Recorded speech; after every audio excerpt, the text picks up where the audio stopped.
Hopefully all that works. Hello, YouTube world. And welcome back to Bazgoth, the Crimson Blade. As we continue our journey, and I think we're on episode 58, if I'm correct. Oh yes, episode 58 now.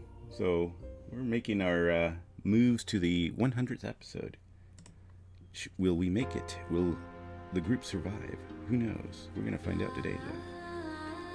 Do we get syndication after 100 episodes? That would be nice now, wouldn't it?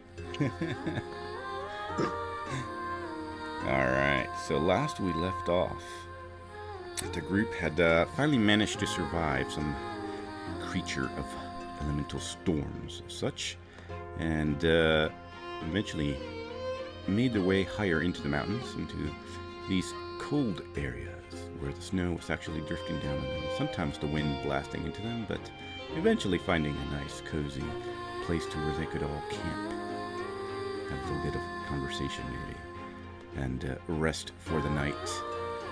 And for the most part, they're still moving forward a day and a half toward Ashkavar's Cut, and moving past into these colder regions that still have some of this earth bridges, as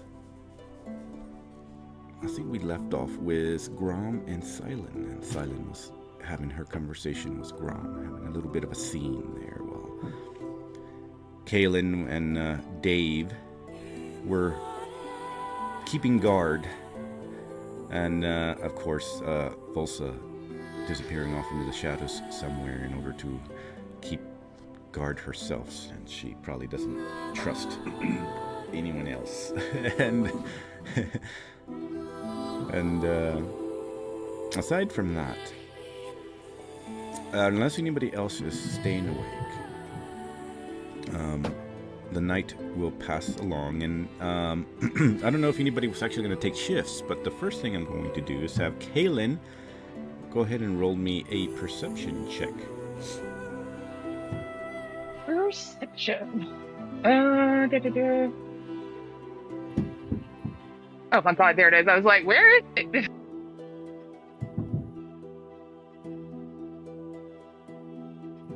Oh, that is interesting. At this, I guess updating the sheets also updated the chat. Okay, now I see what's going on. I believe a couple of us did offer to do shifts so that Kaelin could get a full night's rest. Cool. Yeah, whoever offered.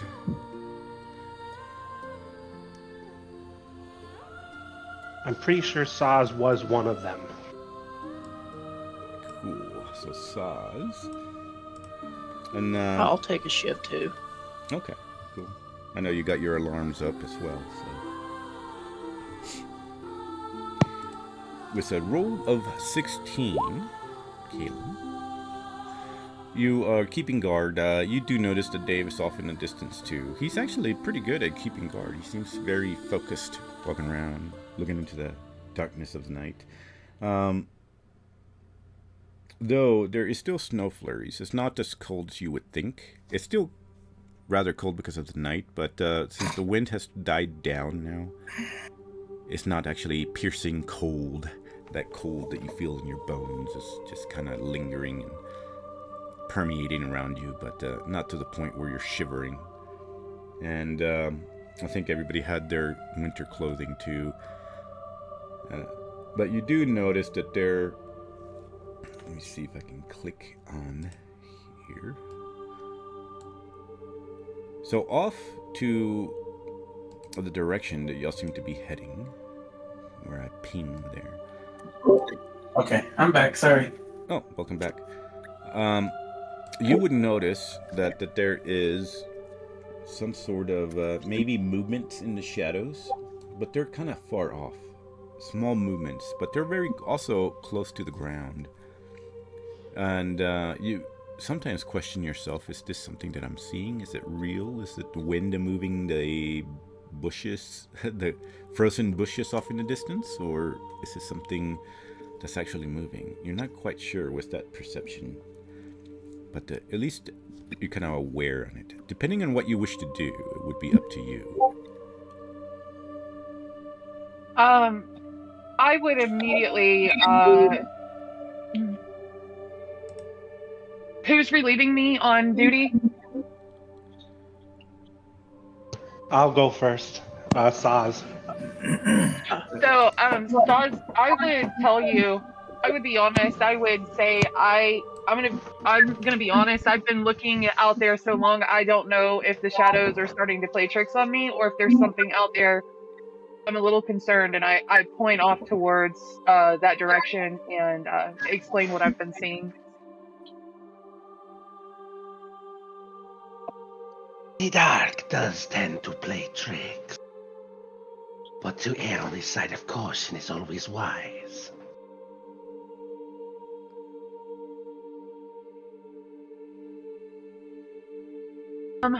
Do you want me to stay here with you, or?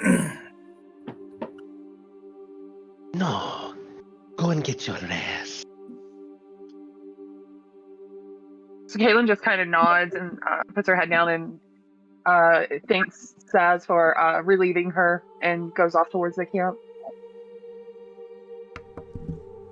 And Dave will stay guard until the next watch to trade off, and then he'll go and take his rest. So Saz, now you can go ahead and position wherever you want to stand, and for purposes of future maps, I'm going to actually take kind of notice of where everybody's positioned, because it's going to be important. But yeah, you can position because it hasn't been a full rest yet. I'm going to use my once a day ability to turn invisible. Okay. And I'm going to position myself here between these rocks.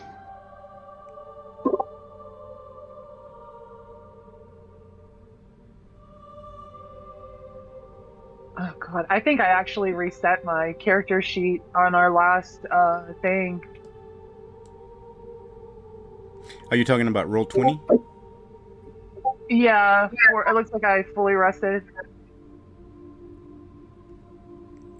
Oh yeah, I didn't know if you used character sheets or not on Roll20. I did update them because I was playing around, so I didn't know if you used them or not. But I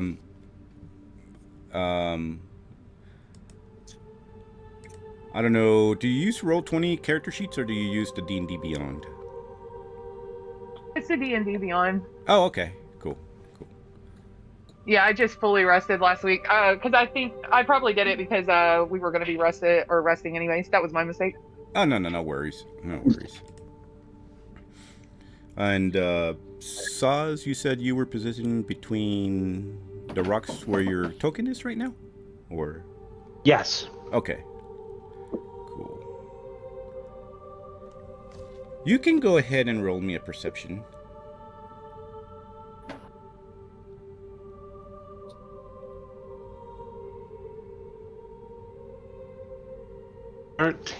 Oof. Ah, okay. So, while you're keeping watch, everything seems pretty normal to you. You don't actually spot anything in the shadows, and they're all silhouette, of course. The only way that, unless you all can see up to 60 or more feet, the shadows are actually just kind of backlit from the slight moon light that's piercing through the... Saz actually can. Saz can see 120 feet with dark vision. Oh, wow, okay. Excellent. Let's go. Holy cow. Shadow Sorcerer. Oh, shoot. Okay.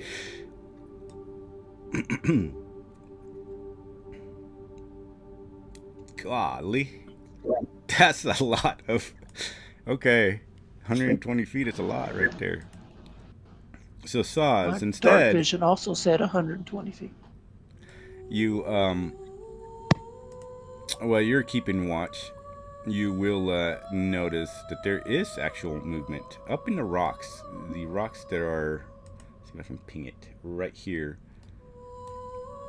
And, so what the perception for you would be then is, since you can actually see kind of like at the edge and the cusp of that vision that you have, you really can't tell what that movement is. It doesn't actually seem like any sort of creature you probably would have ever seen in your life.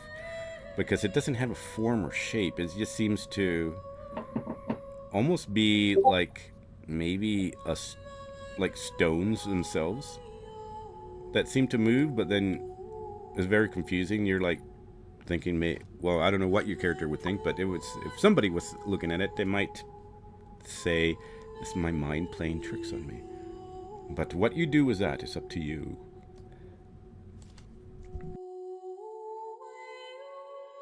Can you show me again how far out it is, William?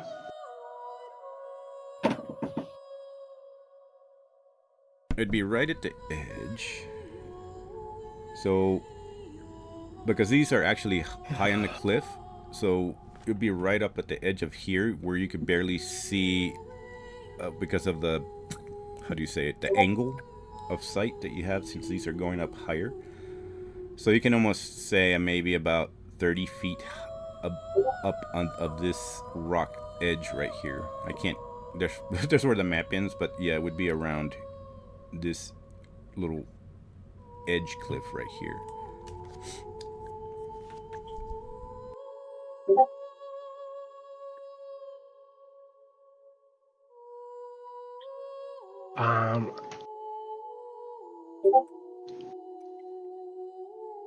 It's regular invisibility, so no, I can't do that. I'll just try and keep my attention over in that general direction. Okay. And are you doing a half shift, like 4 hours, or are you trying to do it full 8 hours? Oh, I was going to take Narzag's help with covering the shift. Okay. Excellent. So Narzag, whenever you start, that's when Dave will actually take a rest. I will like to stealth. Okay. Not so well. Nice. So 19. I'll take a stealth with the guidance.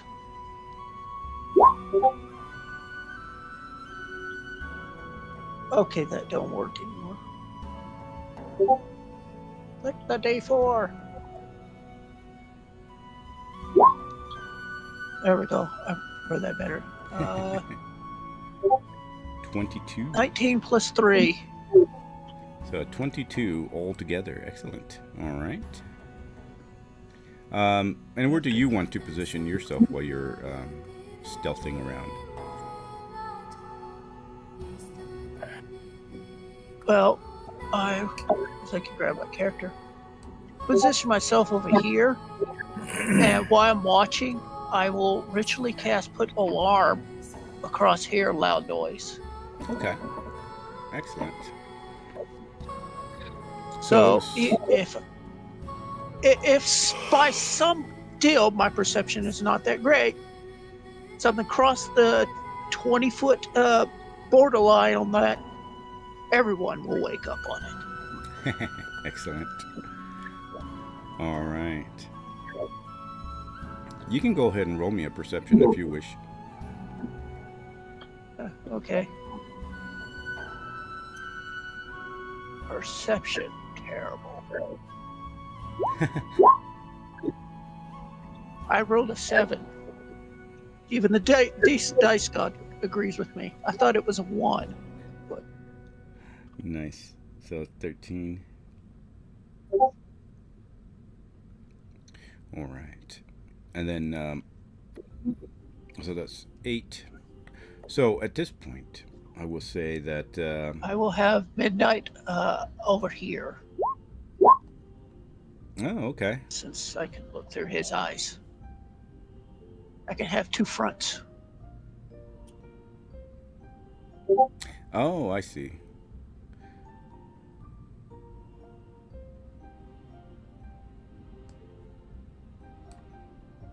Okay, yeah. Well, then, if you were there, Saz, then you would have actually seen a little bit better and realized that, yes, it's not playing a trick of your mind. You would have actually seen things that were more like almost like small boulders moving, which would be very strange. I don't know what Saz would have done with that information, but yes, there are actually boulders that are moving.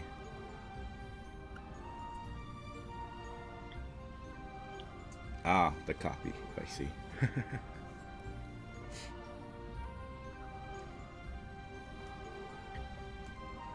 No, I wouldn't change. I wouldn't change anything I did. I'd probably just keep watching to see what's going on with that, but not change anything. Okay. So, during the time that Narzag and Saz have, during all that time that was passing, I'm going to say for anyone that got visits, this is during that time is when the visits would have happened.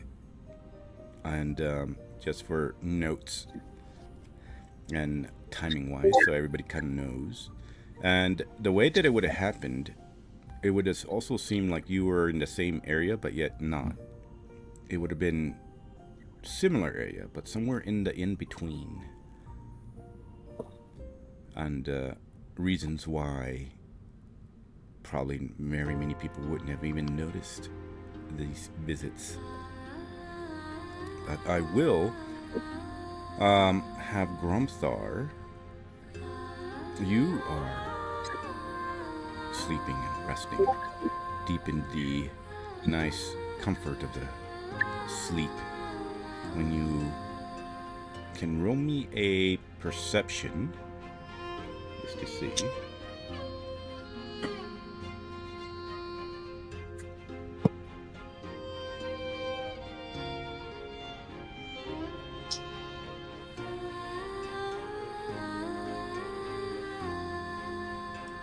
Grumthar? Yeah. Oh, I'm sorry, I missed it. Oh, I was gonna say, while you are sleeping, I was gonna have you roll me a perception. Sure.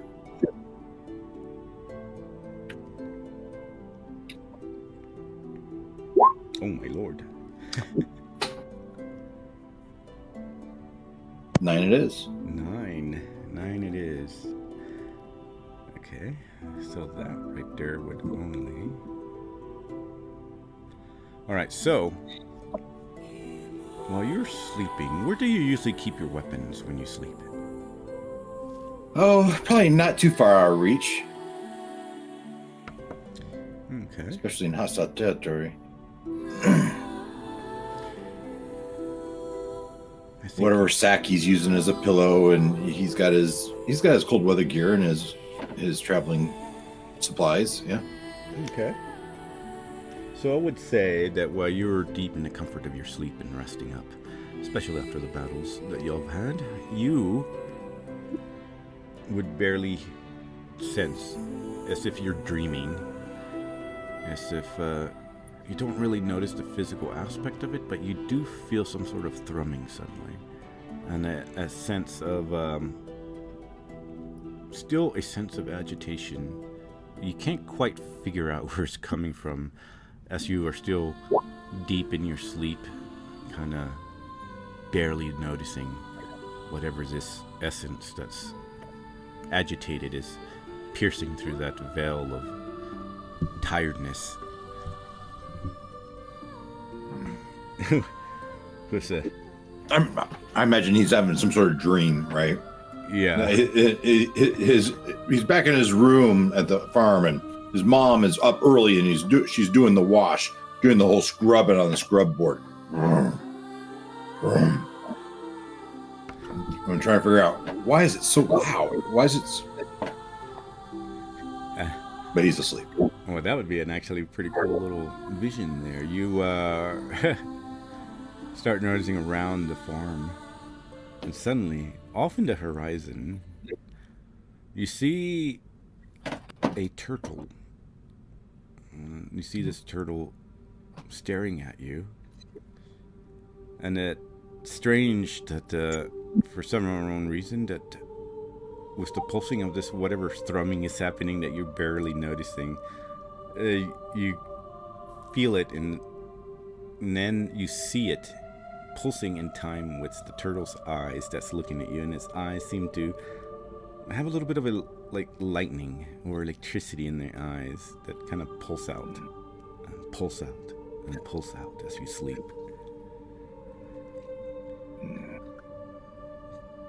This is all very confusing. His grandfather's turtle never had any special powers. It was a mundane turtle, as far as I know. Mother's wash is particularly annoying tonight as I try to get my sleep.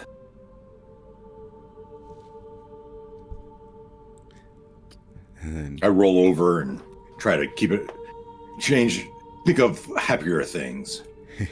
Nice. And then, Cub, I'm going to have you roll me a perception.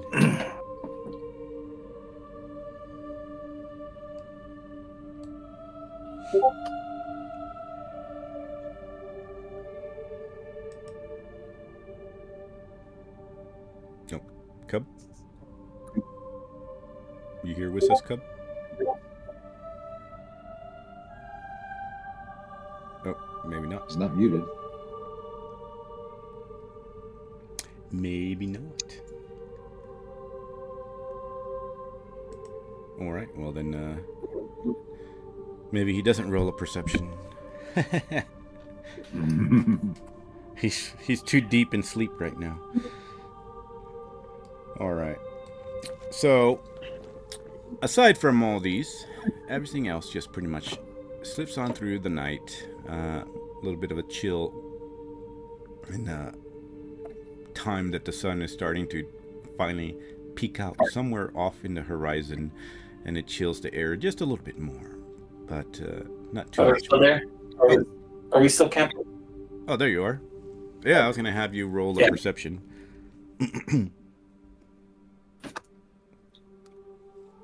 Okay. Just to see how high or low it goes. All right. And keep in mind that where I'm with the group at the camp. Yeah. Like I told everybody, I'm assuming wherever y'all's tokens are, and for future maps, is what I'm going to take into consideration. Hey, I also have this William. activated too. Hey, William, I can't move Grom's token, but I would move him slightly for camping. Oh, you can't move him? That's weird. Let's see what's going on here. Oh, now I can move him. Oh, okay. Well, maybe. I see you moved him. Okay. Oh, there we go. Yeah, I moved him. Okay. Okay. I was like, how strange. Okay, I'm gonna put him. Is Silent sleeping right there? Yeah, she was kind of next to you, Uh, wherever you went to bed. the ship. I would actually. Whoops! I moved myself underneath. Under Dude, Dave. There we go. I got The shelter 20 is right between these rocks. on my perception. Okay, so Yeah, there we go. I would actually sleep there, and Silent Grom would have her sleep like right here. Tonight. okay, excellent. Grom wants to be in that nice little sheltered area between those two rocks there. Nice. Block that window. And he's in his sleeping bag, and then he's got his. While he's awake reading, he'll have his lantern out, and so he'll read by lantern light, and then he'll turn it off. Excellent. All Goes to right. sleep. Anyway, but boom, there we go. Well, Cub, that's a pretty good.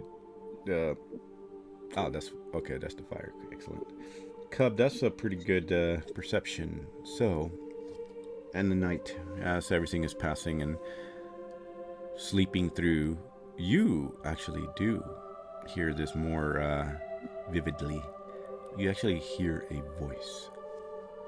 And it's a deep voice that somehow seems to be permeating from everywhere, though you are sleeping. But Not.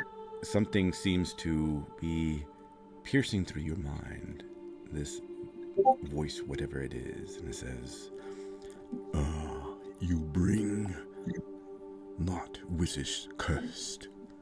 You bring evil here. And you would also hear it speak and says, you bring not wishes of the eternal, not which slumbers, but soon will awake. Why have you come? And then it kind of trails off. But that's what you feel. Maybe like almost like a dream that's kind of lingering in your mind. And then it vanishes.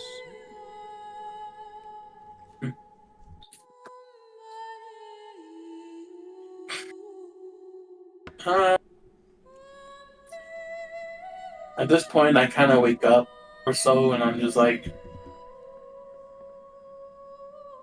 nope, not gonna have any more of those. I do not want to have any more random prophesied dreams. No more of those. And I'm gonna go ahead and I'm gonna walk up to her, go up to Grom. Well, remember that everybody's actually pretty much asleep right now. So when you wake up, you see that everybody's sleeping in their bags or however they're sleeping. Yeah, I'm like,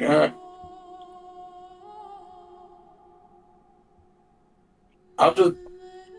Well, isn't still Grom still reading by moonlight in the night? I think that was in the beginning, right, Grum? Or yeah, in the beginning of the If we're already into the second watch, Grom would be asleep for sure. Yeah, because it's Narzan's watch. Yeah. Okay, because I haven't gotten my chance to go and do the beginning process. Oh, what were you going to do? Well, basically, I still wanted to talk to Grom. Oh, okay. I mean, if you want to say that you talked to him and stuff, you can jump back before all that. No, we already jumped ahead, so I didn't get a chance. So I'll just get that then. All right. So,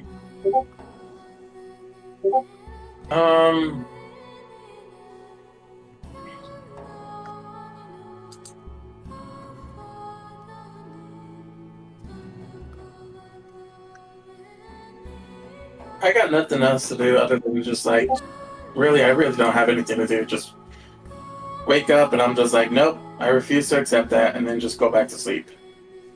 All right. Well, then, once you fall asleep, the rest of the night, pretty much, aside from whatever visits anybody else has, goes along pretty smooth. And then the sun finally peeks over the horizon. That small chill, but then it starts warming up again to a normal cold temperature. And the sun finally starts lighting the sky. And by this time, Narzag, you can see that after the twilight hours, and you see that the snow is still drifting down. But for the better part of the morning, nothing else happens. And at this time, everybody should have their full rest. And Dave is still probably sleeping since he was. I would like during my watch for the next, maybe like 60 seconds, so about 10 rounds, Trudcraft across this line and this line, and just make blossom flowers with Trudcraft. Just also an extra layer of, after the ground seals up, it'll cover the footprints. Okay. That's about it. All right.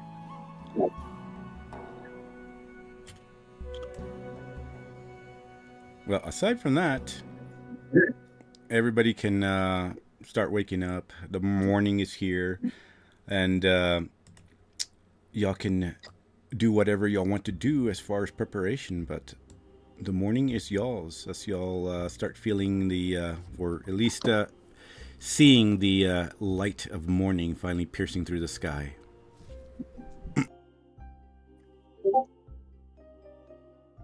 Grom is gonna wake up, pack up his sleeping bag, basically get all his gear ready to go, and he's gonna kind of sort of hum a tune.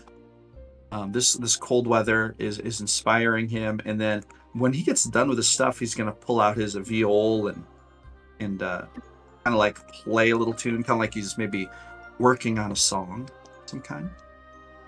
Ooh, nice.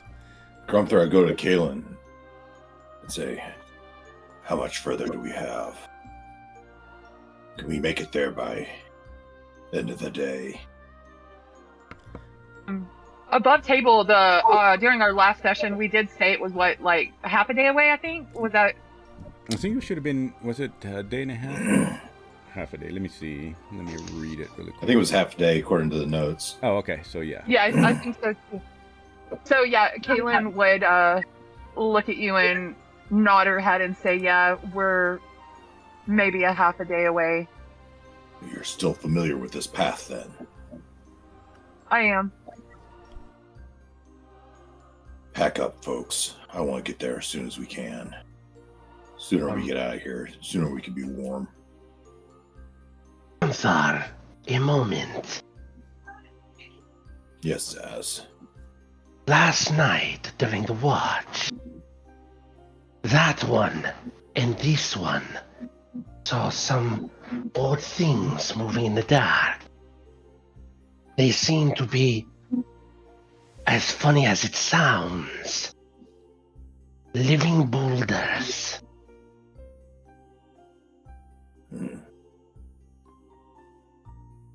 Narzag. Pops out of the shadow. Yes. Can you send your beast up there to check it out?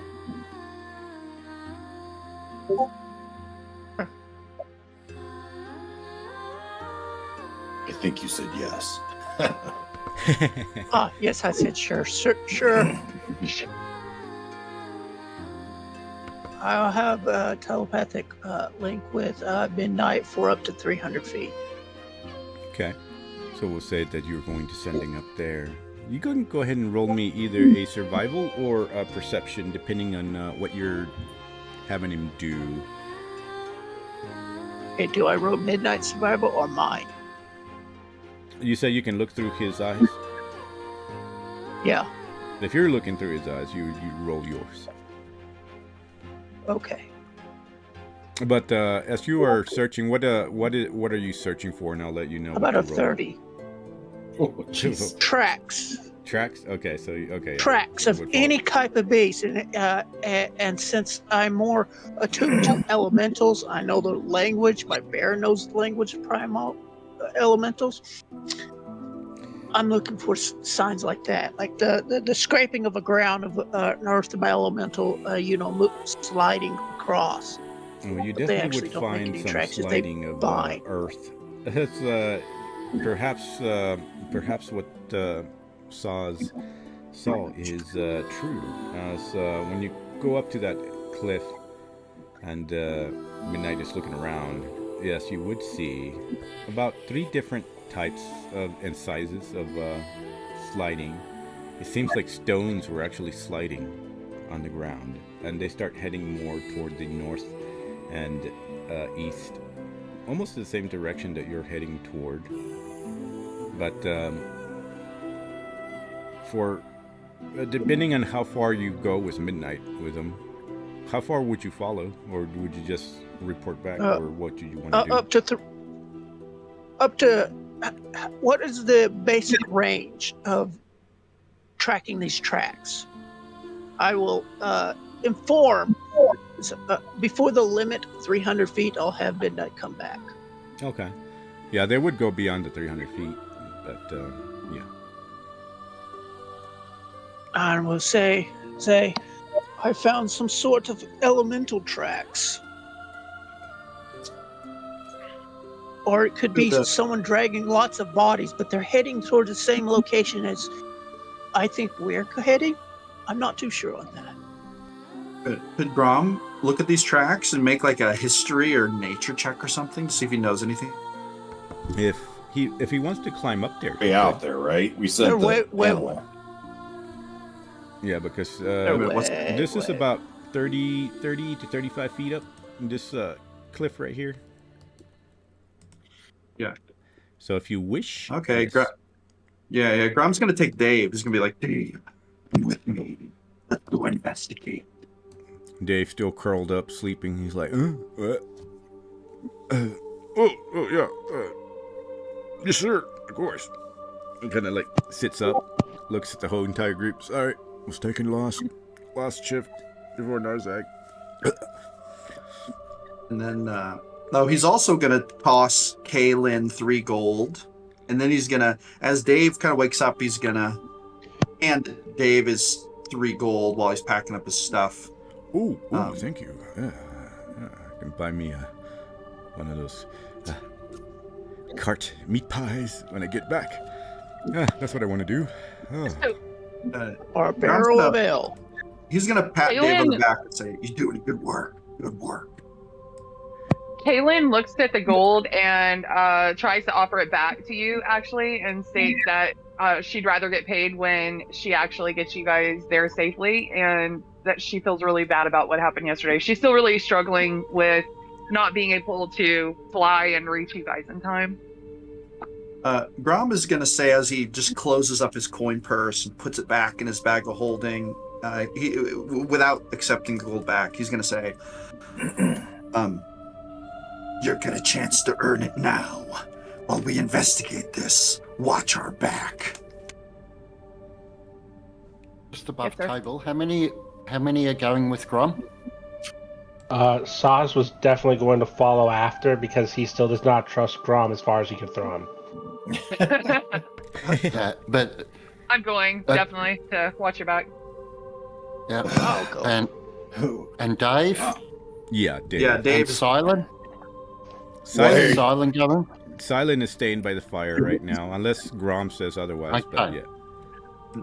No, he doesn't Okay. tell her otherwise. So Tarnik is in the process of putting on his armor and Before you packing get- his yeah. gear up. Yeah. Grom, why are you walking? Take Shiv. It'll carry 3 of you.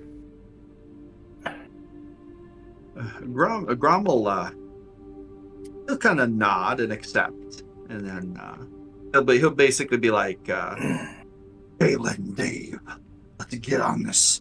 Let's get on this mount. This is very gracious of you, Tarnik. Thank you." And he's gonna kind of be a little cautious. He's a little he knows Shiv, but he's still a little, animals freak him out a little bit. He's gonna climb I up on will it. consume a spicy worm jerky. Team. If we just wait 5 minutes, we can all go to the extent we can, instead of sending just part of us. We should be on our way anyway. Grom is gonna nod and say, "Yeah, very well. Kaylin, Dave, let's wait for everybody." Dave's like, oh, okay, sure. Whatever you say, boss. He goes over here and starts taking a leak by the tree. Oh, that feels so good. Oh, gotta Oh, Mark our feed territory. the plants. Gom's gonna be like, "Make Cast sure the your animals camp. know this is our camp spot." I'll grow flowers under his pee. Like, okay. We've gathered all of our stuff, right? Now we're not coming back. What was that, Cub? I was like, I cast spike growth right underneath his feet. Oh, jeez. Hilarious red magic. I'm just kidding. If you're done playing your games, let's make our way. Where's Versa? Volsa pops up over here in the shadows. Bam. I would like to cast a spell, DM. Okay.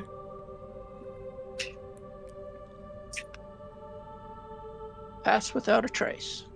All right. As Dave is looking at back at his piss, and then Spike grows like he just jumps, trying to move over here. Like, whoa! The land's alive. Oh, and he just kind of like looks back. Be careful where you piss, everyone. I think the land bites back. Did you not see the flowers? They were happy. He looks. Narzag's. And he like looks at it confused. Oh, I thought something else was. Oh, never mind. I guess it is happy.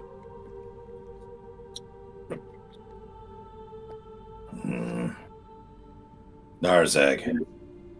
Yes. What's the name of your beast? Do you have a name for your beast? Midnight. Where did Midnight see this? These Up tracks. on the ridge. Follow. So Grom, we're gonna stay down here. Why don't you take your entourage up there and check it out? Yeah.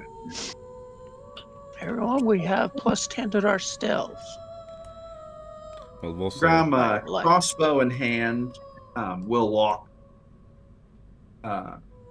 26. carefully. I Actually, thought he'll we go- had to. I thought we had to fly up there with.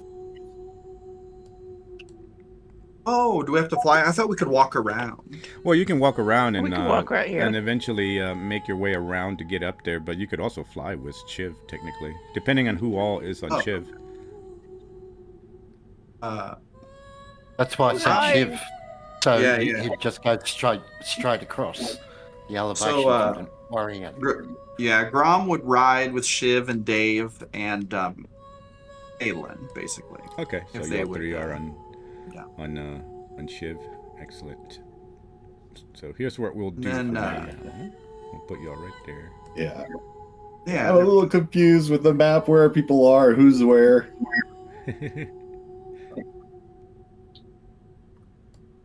And then when Grom sees that he's not immediately attacked, he'll put his crossbow. He'll sling his crossbow on his back and pull out his viol just in case. Then he's gonna start looking for clues, seeing if he knows what might be going on. Okay. Can I do a perception check up here? Oh, sorry. Say that again. Can I do a perception check up here, or does that one from earlier still stand? I think that was you last can night on you watch, can though. do a perception check. So for intents and purposes, I'm gonna put y'all up here in the white area. I don't know if y'all can see that or not, but just so I know where y'all are. Yeah. Okay. Everyone disappears when you do that. Okay. To me, anyway. It's all right.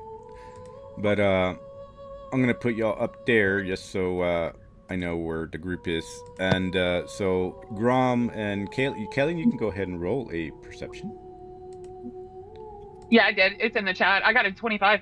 Holy Jesus! Okay, you Yeah. are. You can see the. Oops, sorry. One moment. Oh, there we go. Caitlin earning that gold today. You can see the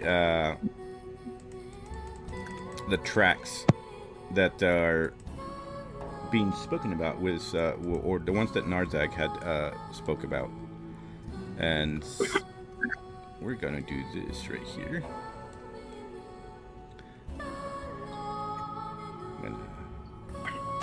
Roll initiative. I'm just playing. There we go. And then we're gonna move y'all right here.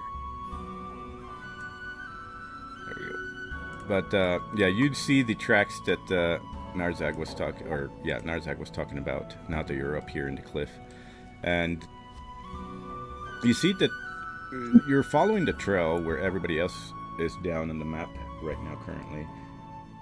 But these cliffs, actually up ahead at this distance, you can see where there are other mountain peaks, and part of the mountain still is attached to this particular section that you're moving toward, and you can see that it goes on for quite a while, and eventually you see that it starts turning more into what looks to be small paths with cliffs and ridges on each side that go down for quite a while, and eventually looks to be forming into other paths heading into different directions.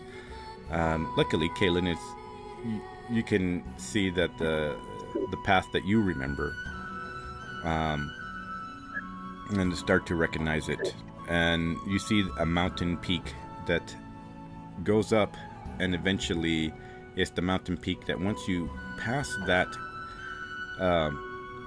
summit of it, you will start to see the destination of Ashkavar's Cut. And you should be able to get there at least by, since this is morning time, we'll say around 8 or so currently, you'll be able to get there by around 3 or 4, depending on how fast y'all can travel. However, these paths seem to move for quite some time and eventually vanish off as if they were to fall off some of these ridges, and you're not quite sure. You just pretty much see them kind of vanish off into the distance. For you, at least, is what you see.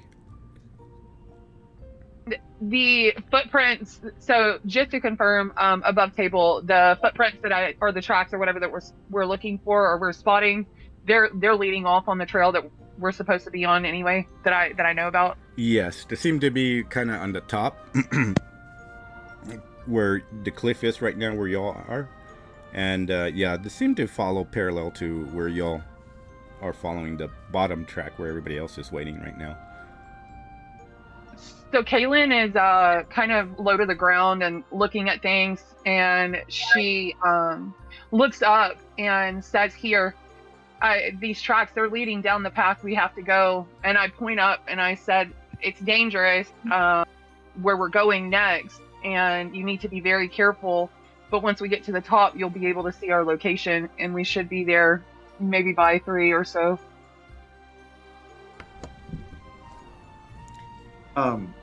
Grom's gonna nod his head, and can I make a check to see if I know what these tracks, like what kind of animal this is? Yeah, you can roll a survival. Nice. Okay, here we go.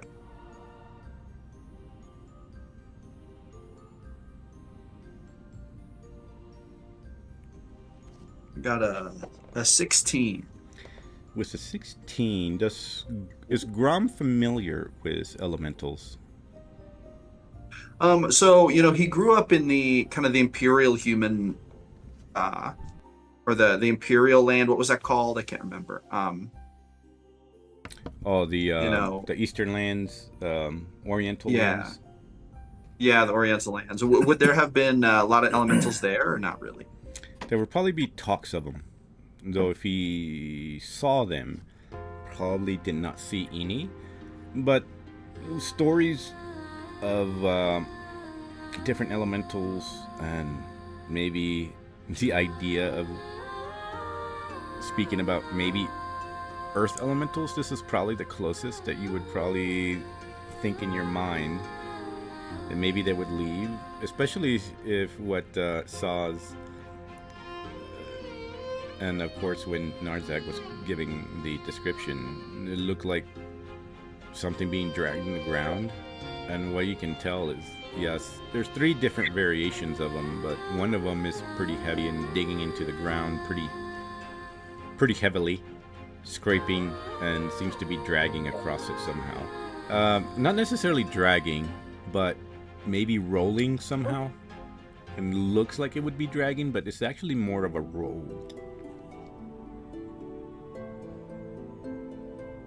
Oh, I see. Okay. I mean, I'm assuming that the truth about these things is, well, are they dangerous? Well, they can be, but not necessarily always. Yeah. Unfortunately, what is the saying that you say? What you know is what you know. Yeah. You know what you. So I think that Grom would just kind of wipe the snow off his hands, and he would say, Probably elementals. I don't see any reason not to press forward. Some elementals are quite territorial. Just to let you know. Just like any other wild animal. Alright, so at this point, I guess it would be up to the group. Y'all wish, like, as Crom said, pushing forward? Or would y'all like to investigate more on these tracks? Grom's gonna look up at the mountain, right? The one that Halen pointed out.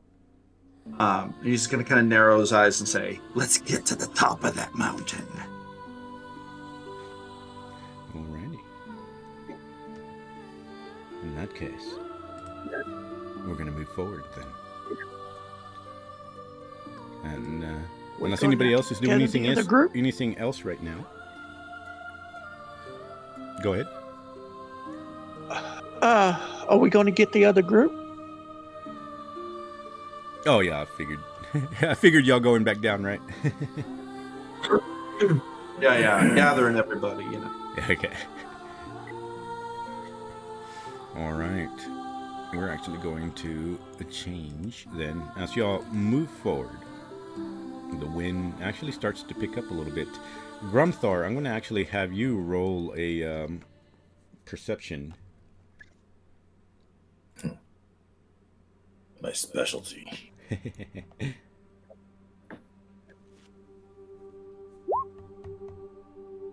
5.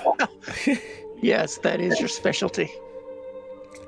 And Look over there, Grumpa. You need to discuss your terminology of specialty. You know what I'm saying?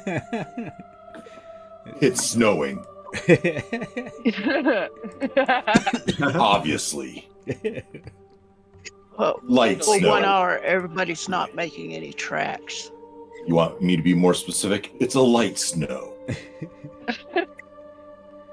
And then suddenly the wind picks up. Man. It's cold. It's windy. I'm perceptive. I'm going to paste y'all Go over ahead. here. Bam. I could do weather sensor. Yeah, aside from the wind picking up. It is literally 40 degrees cold right now. What is 40 degrees? Celsius? That's pretty hot. Fahrenheit? Put it all in here. That's pretty cold. All right, we're going to switch over to... I expect it's colder than 40 degrees because 40 degrees isn't even below freezing. Right. True. Yeah. I was going to say, yeah, that's only, 6 degrees. That's pretty warm for me. Yeah. That's a lovely winter's day. Lovely winter's day in the snow. Grumthar, I'm actually going to ask you, where would you be positioned in reference to the rest of the group? Oh, I'd be near the front of the... I assume we're following this path? Yeah. Yeah. Okay. So I don't know. We hadn't really had a chance to fall back in on a path yet. Yeah, so this would be Yeah, but the I would path- be near the front. Okay. I can't control midnight. That's because Midnight has a strong free will. She's like, I don't want to be controlled anymore. And Volta will be following along and kind of step next over to Grumthar and Dave and just kind of keep quiet as she follows. Oh, there's 2 Midnights. Why do I have 2 Yeah, I Midnights? dragged and dropped the one I control. Is that the one with the feathers? Yep. All right, I'm gonna move this one out of the way then. Bam. He fell off the cliff. There. Are these cliffs very tall? Like, is it a long way down? Yes, these would actually be very tall compared to what you're seeing. There were supposed to be clouds, so don't mind that ground over here on the side. It's actually pretty far down. Okay, got it. If you were to able, it is not as far as the one that you were fighting on, but it is still pretty far down. The one that you were fighting on was probably half more or double the distance of what these are, and you're actually going higher, so you can see that it's actually the heights are getting worse. And at this point, we're actually going to, because the air is starting to get thinner. Every hour, usually, there would be a constitution. So, depending on how far forward we go, but for right now, I'm going to have everybody roll me a constitution. And it's not too bad. You're barely starting into it, so you got to get a 13 and above constitution. So. And it's a saving throw? Yes. Actually, yeah, saving throw, con save. Yeah, I failed it. Oh. Well, that's interesting. Not great throws, huh? Come on. I rolled a nat 1. Oh my lord. I rolled a nat 2. Whoever gets under a 13 will start having one level of exhaustion from the lightheadedness and dizziness getting from the air, feeling a bit more thinner, and seems there's not enough oxygen getting into your bloodstream as well. And maybe the bear has gotten a 13. Ooh, can I use a luck roll on that? You certainly can. Yes, can I use a rug? Yes.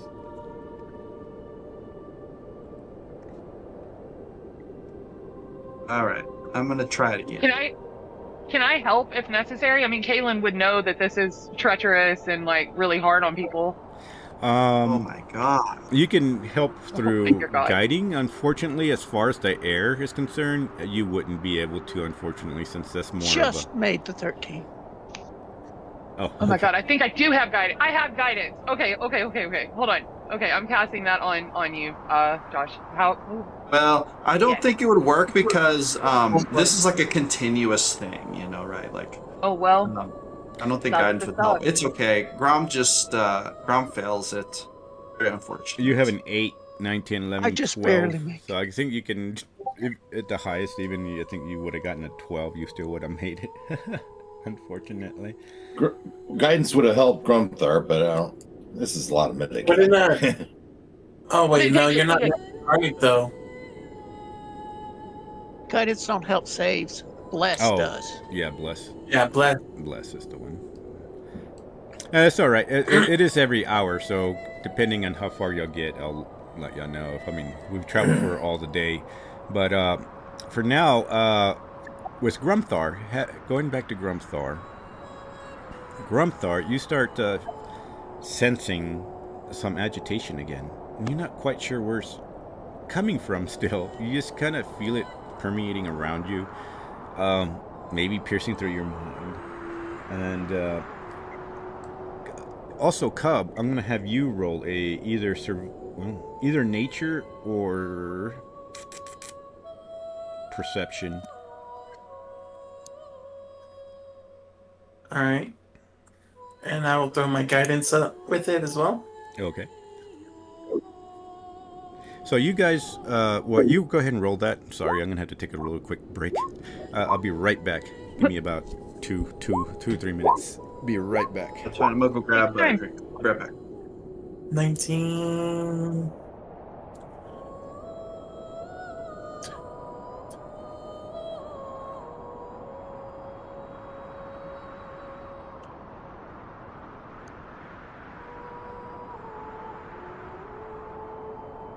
So I rolled a 5, so that's 19 plus 4, that's 23, right? Nice.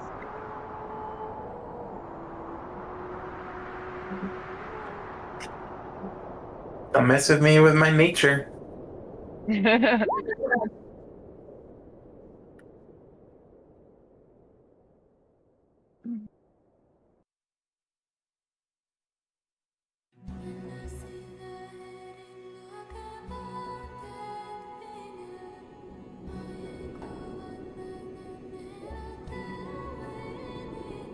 I just track really, really well.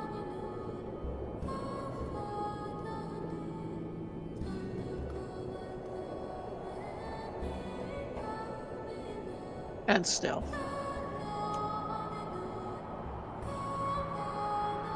I think we've lost William.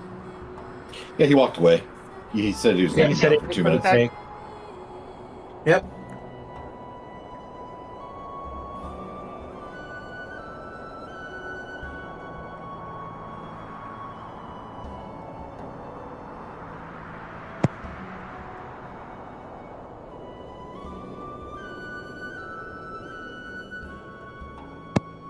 All right, sorry, back. Actually, Welcome Okay. back. my Gatorade. Maybe that'll help out a little bit. Going to figure out these DZ spells one of these days. Oh, I have those too. Yeah.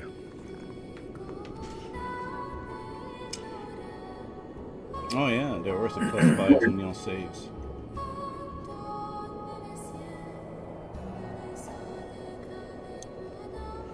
With spending a lucky, I got a 13. Okay. It's on roll 20. It doesn't show on the. But if it's considered a save, if you're around, what's the distance around Tarnik? That he gives a +5 or something like that, right? Yeah, it gives a +5. Technically it's 10 feet, but for spots like this, yeah, a bit more fluid on the distance. Yeah, I'm kind of figuring everybody's following that thing. Grom, did you give yourself a +5? Oh. Maybe he's going. I think Josh walked off for a second, too. Oh, okay. Yeah, he went to grab a drink. Ah, excellent. So he rolled an 8. So a +5 would be 13. 13, So he'll yeah. just make it. Yeah, you just make it right there. Yeah. Did I, Because I got 5, that's 20 from me. Oh, did someone say we got a +5 to our roll? Yeah. Yeah. Yes. Well, then, Save. yeah. Yeah, that, If you're around Tarnik, you remember he gives us a bonuses to our any saving throws. yeah, well, then Grumthar would have made it then. Oh, okay. I would have made it too without needing to spend a luck point. Everybody's gonna swarm around Tarnik. Tarnik, you feel so warm. Actually, So more many oxygen buttons. than it's more oxygen than cold, actually. All right. So Cub, you rolled a what? 23 altogether. 23 altogether. All right. As you are moving forward, this path takes you on different either bridges or little earth bridges itself, and cliffs, and eventually moving closer to the mountain summit that you wish to arrive at. And at this time, we're gonna actually go a little bit with theater of the mind, because I'm not gonna shrink y'all's tokens, but we're gonna jump over to here, and I'm gonna say that took another hour. So I'm gonna have everybody roll me another. Actually, that would have taken about 2 hours. By the time you get to this summit, it would have been 2 hours. So everybody rolled 2 Constitution saves. First round is for the first hour, and then the second is for the second hour. As the air starts At getting 20? a little bit thinner and thinner, and you start to That's notice awesome. that y'all will be going further up. But now, Above table, curiosity's sake, is anyone else having issues with their rolls where on D&D Beyond it's not adding their bonuses to their rolls, it just shows custom? Yeah, mine's Yeah. lagging. It's not rolling at all. Because it's showing up right on roll 20, which it's never done for me ever, but it's showing up wrong in D&D Beyond, which is weird, but okay. huh? That's right. So they can never talk to each other correctly, I guess. I'm refreshing. Okay, so that 20 might have saved me, but that 4 for a total of 11 is kind of scary.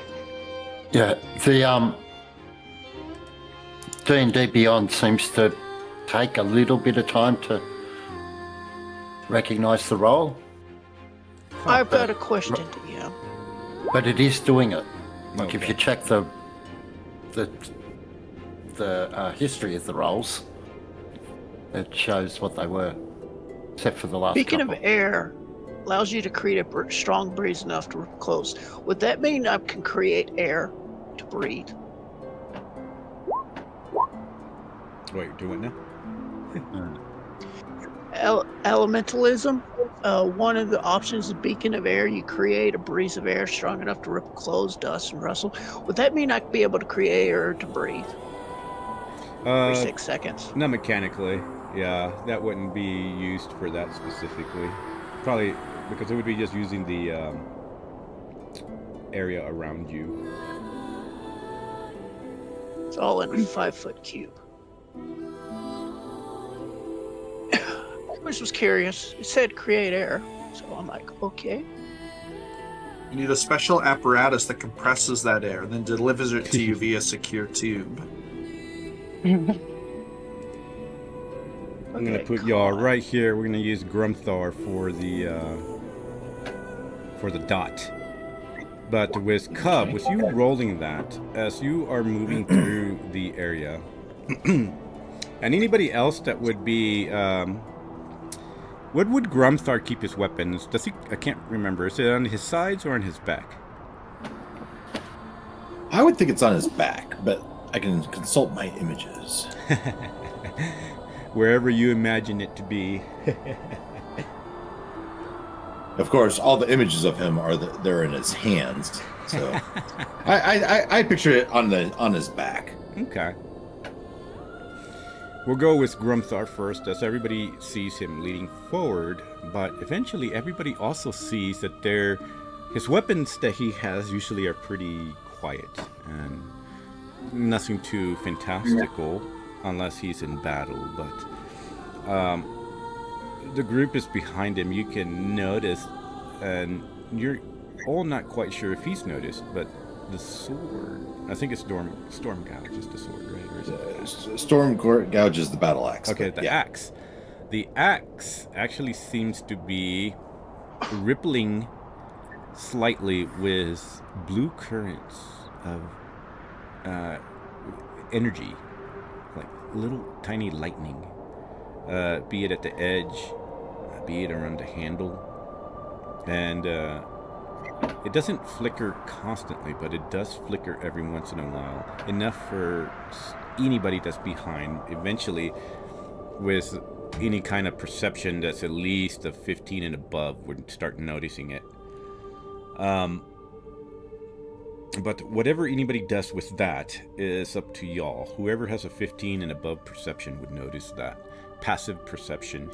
And Cub, you, as y'all finally pass through these earth bridges, you begin to feel an essence pressing against you, as if the idea of that, when everybody else who felt it was feeling that idea of anger when y'all were going to the either left or right of the first fork and decided to follow Ashkavar's cut,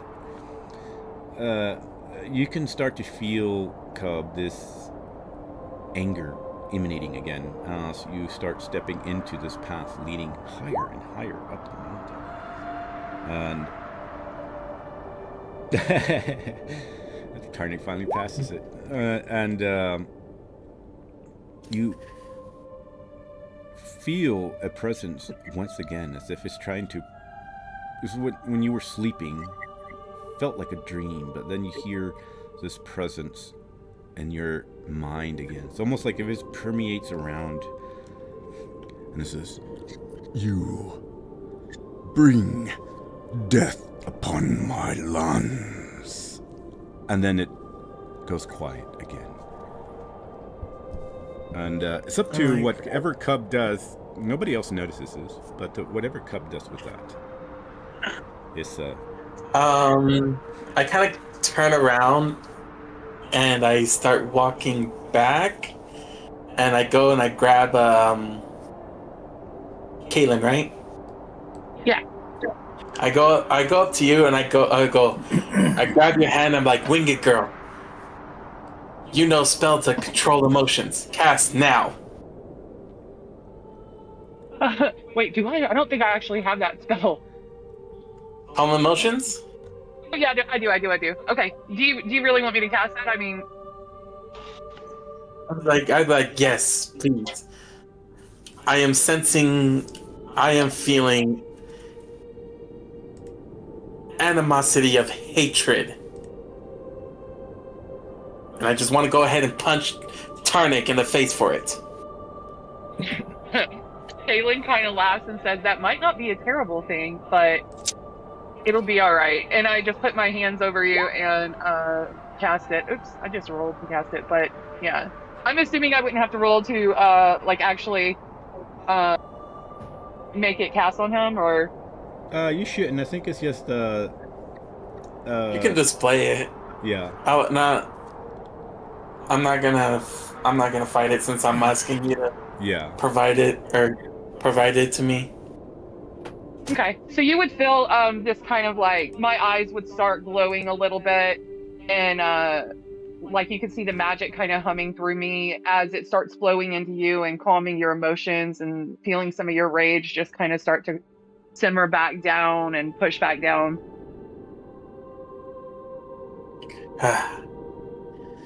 I feel better now. I don't feel like throwing Tarnik over the cliff. And you hear a voice again. Maybe kicking Grumthar in the nuts. In your mind, you hear a voice again come and says, "But I feel the power. I feel my brother's primordial power." And then it goes quiet again.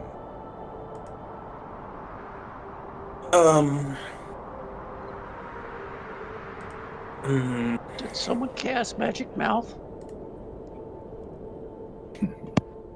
I think so. At this point, I guess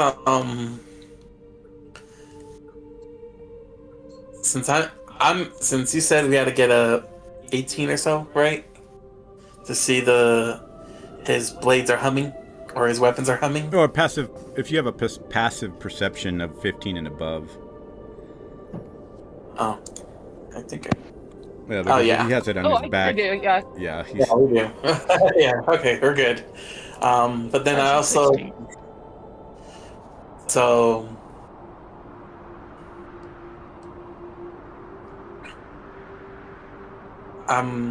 at this point I probably would say we need to I will go ahead and be like, I'll let the group know. He's like, or we should tread carefully. The air is not normal winds itself. There is a strange sense of some kind of arcane energy that's twisting your emotions. No one's told Grumthar of this yet, right? Not that I've heard. No, aside what everybody's saying now. Everyone's behind me, just snickering behind my back. Yeah. And He's gonna listen to this and listen, and I don't think he has anything to add. He's just kind of continuing up the mountain, but he's using his climbing gear to kind of continually anchor himself so he doesn't fall off. Nice. Yeah. The wind actually stops. I kind of as I kind of go and I go and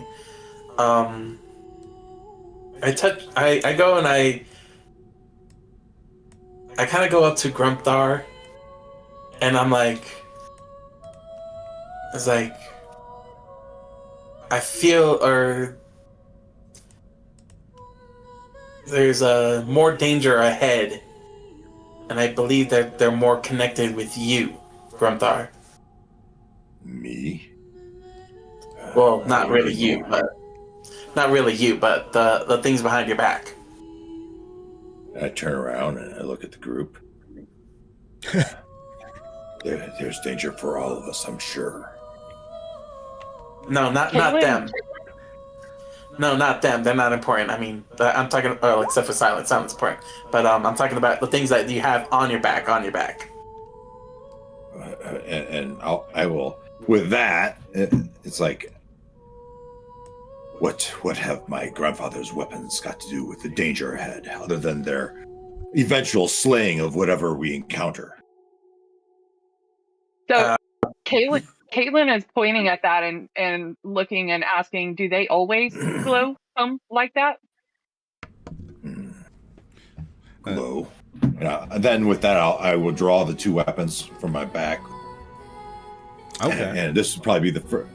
And I will look at them. Are they the runes growing, or is this just the one? As you grab Storm Gouge, you actually disappear from where you are. Well, y'all see Grumthar, but Grumthar, you seem to vanish into still the same mountain, but the wind is chaotic here. And as you grab the handle of Storm Gouge and pull it, you do see that it is indeed agitated, and there's lightning and energy crawling all over it. But you also stand in this mountain cliff, and to the side where you can see the bottom way down where the river is, there is some sort of cloud that's taken over the entire periphery of your vision, and as if there's some sort of circle inside it with eyes looking down upon you,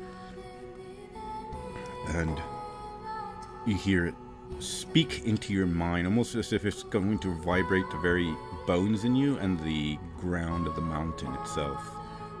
It says, "Why do you bring this evil here? Why do you kill my children?"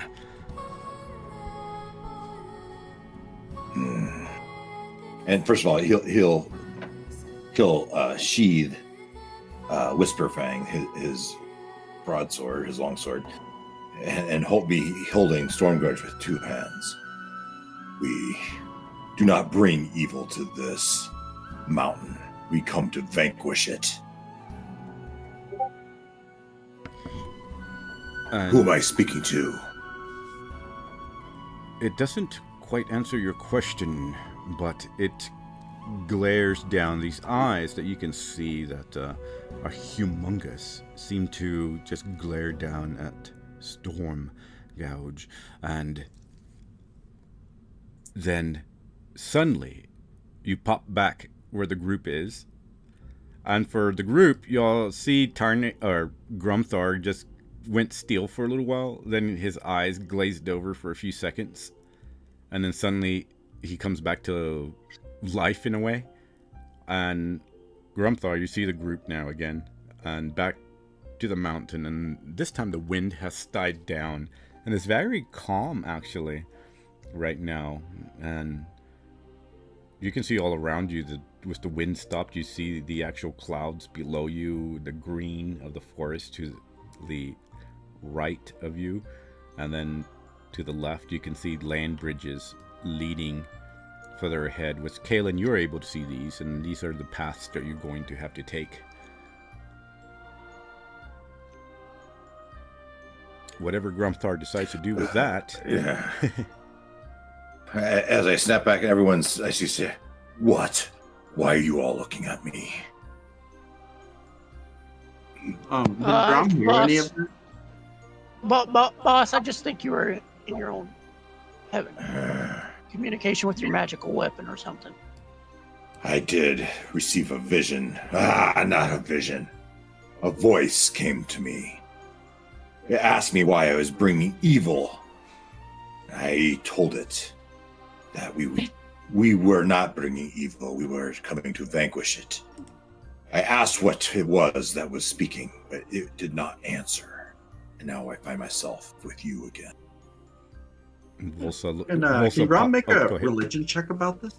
Oh, could Grum make a religion check about this? He sure can. Yeah, I wouldn't want to. Grumthar wants to know if he recognizes the voice. That's it. Can I look at him and do an Arcana check to see if there's any type of like magic affecting him or anything? Yeah, you can roll, and then as far as Grumthar, you can roll me a history. So, yeah, everybody do their rolls, and then just let me know. Yeah, so it'd be a 16 with Tarnik's buff. History is even worse than my perception. Oh, hey. 15 though. That's not. Tarnik's buff only works on saving throws. Yeah. For I got a 15 for Arcana. I got a 17 on my religion. Grom is going to kind of pace a bit and light his pipe and kind of pray to Arya. He's like, Why would someone think we're bringing evil here? This isn't our intent.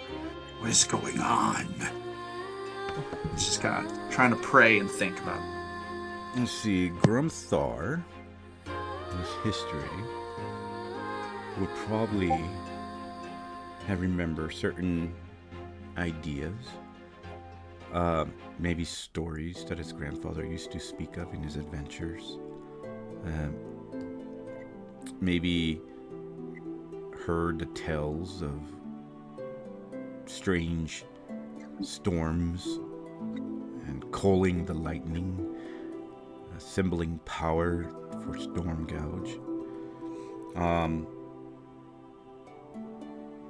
But he never truly had a description of what these creatures might have been. But the only thing that Grumthar could think of is maybe something close to whatever he might have seen in that vision just now.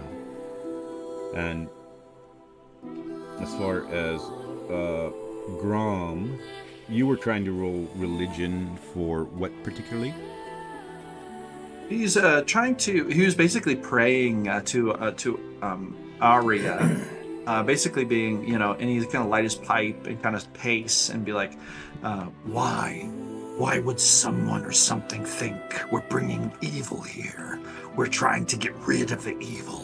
I don't understand. Ooh, that'd be interesting. Roll me a D100. ooh, yeah. Roll some D100s. Yeah, I got a 77. Oh my god, 77. That's actually good. Huh. With that, you will see vision of corruption. Somehow you see a forest, and your mind seems to zoom closer and closer within that forest. Sorry, trying not to cough here. But as you keep zooming into this forest, you notice that there is this black inky substance on roots, on leaves, on trees, and flowers. And it seems to be consuming these flowers. The flowers seem to be wilting, and a lot of them just dying and turning into this black substance. And you see visions of animals. They can't find food, and if they try to eat whatever this disease is, they start also being infected. And then you feel, in essence, a strong pull. Where your token is this in relation to where he actually is standing right now? I know I said I wasn't going to use tokens, but I kind of put everybody there together. Are you talking about Grom? Yeah. No, he would be as close to the center, so he'd be he'd be right on the path as close as possible. Okay. And for right now, let me have everybody position themselves where you think y'all would be in relation to everybody else. So Grumthar was at the front, unless someone went around him. Like, is that Volza? Yeah, Volsa would have been in her front now, kind of listening in. Yeah. And how about Cub? What would Cub be? I know I grabbed the Kaylin, and we're next to Grumthar. Okay, so you would be Yeah. under Kaylin. Excellent. I like it. Yeah. Yeah, I'm definitely there because I was looking at Grumthar and like trying to peer into him to see if I saw any magic on him. All right. And so Grom, you would have a strong push as if a compass, somehow like a compass of pressure moving you, almost if it's trying to turn your body and vision toward the front. But you're not really sure where exactly it's focusing on, but you see so far in front of you, specifically you would see the vision fall around Narzag, Kaylin, Grumthar, Volsa, and Cub. And of course Midnight is there, but your vision falls in that area right there. And with that, that's the most you can get out before the vision vanishes, or this presence vanishes from your mind. And Okay. So there was not really emphasis on a single person necessarily. not really emphasis, but yeah, it kind of pushed you and turned you toward the front area. And then as far as Kaylin, yeah, the Tarnic bonus only works in saves, so unfortunately, the only thing you could probably pick up on is that, yeah, there is something happening between the relationship with the weapon, the axe that he's holding, that Grumthar's holding, and possibly the link that he's seeing, since you probably would have these kind of connections in the past, dealing with your background. So, since I see that, can I look around and like sense that something is like off here, since I would be familiar with the path, like maybe a nature check or something? You can certainly roll a nature check, yes. Oh, 22. Oh gosh. So as far as what specifically would you think are you looking to see if it's off, like the actual physical path, or? So since I spotted the magic, or at least like the connection, I'm starting to get worried now. And I'm just kind of looking around to see if anything's off. I know the path. I know what should be here, essentially. Like even like I'm assuming like creatures and like anything around. So I'm just kind of searching to see if there's something that shouldn't be here, because everybody's starting to have visions pop off, and that is a little sus. So from the last that you hear, it seems this particular path is pretty correct. Nothing changed aside from whatever things were weathered down by wind and snow and melting of ice. These land bridges that you see over here leading you to the Ashkavar's Cut, because you're about to hit the summit. And so once you hit that, at the end of it, you'll be able to look down into the actual smaller mountain where it would be. But you also do know that there is another fork up ahead that y'all will be hitting once you get past those land bridges. And then aside from that, not really anything has been put out of place.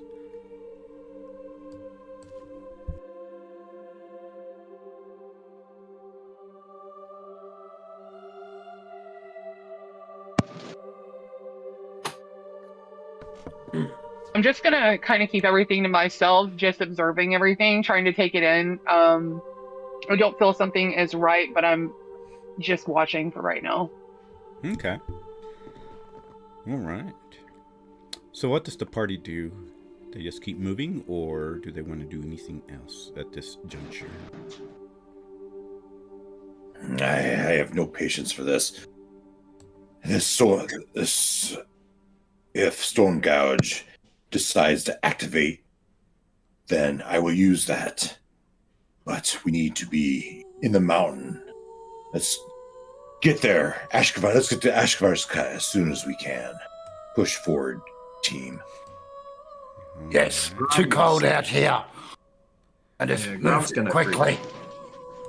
But Grumthar will now carry Stormgouge in his hands, just to have a chance of having a better perception toward it. Okay. Sounds good. And, alright, well then y'all make your way up this path here, and then finally, down a little bit into the path of the earth bridges. The wind has actually still died down, and it makes crossing these earth bridges quite easy so far, except for any ice. Now, I don't know how many of y'all brought hiking equipment, but there is climbing ice. gear. Is that what you mean? Yeah, climbing gear. yeah. I think we all. I think we all equipped it. got it on. Yeah, we all did. Oh, okay, excellent. Well, then in that case, y'all can roll me a survival with advantage. You can roll either survival with advantage or y'all's acrobats or y'all's athletics, whichever one is best for y'all, and y'all can do it with advantage. Yeah, 28 survival. Ooh, nice. Yeah, 23. Let's go. We'll survive.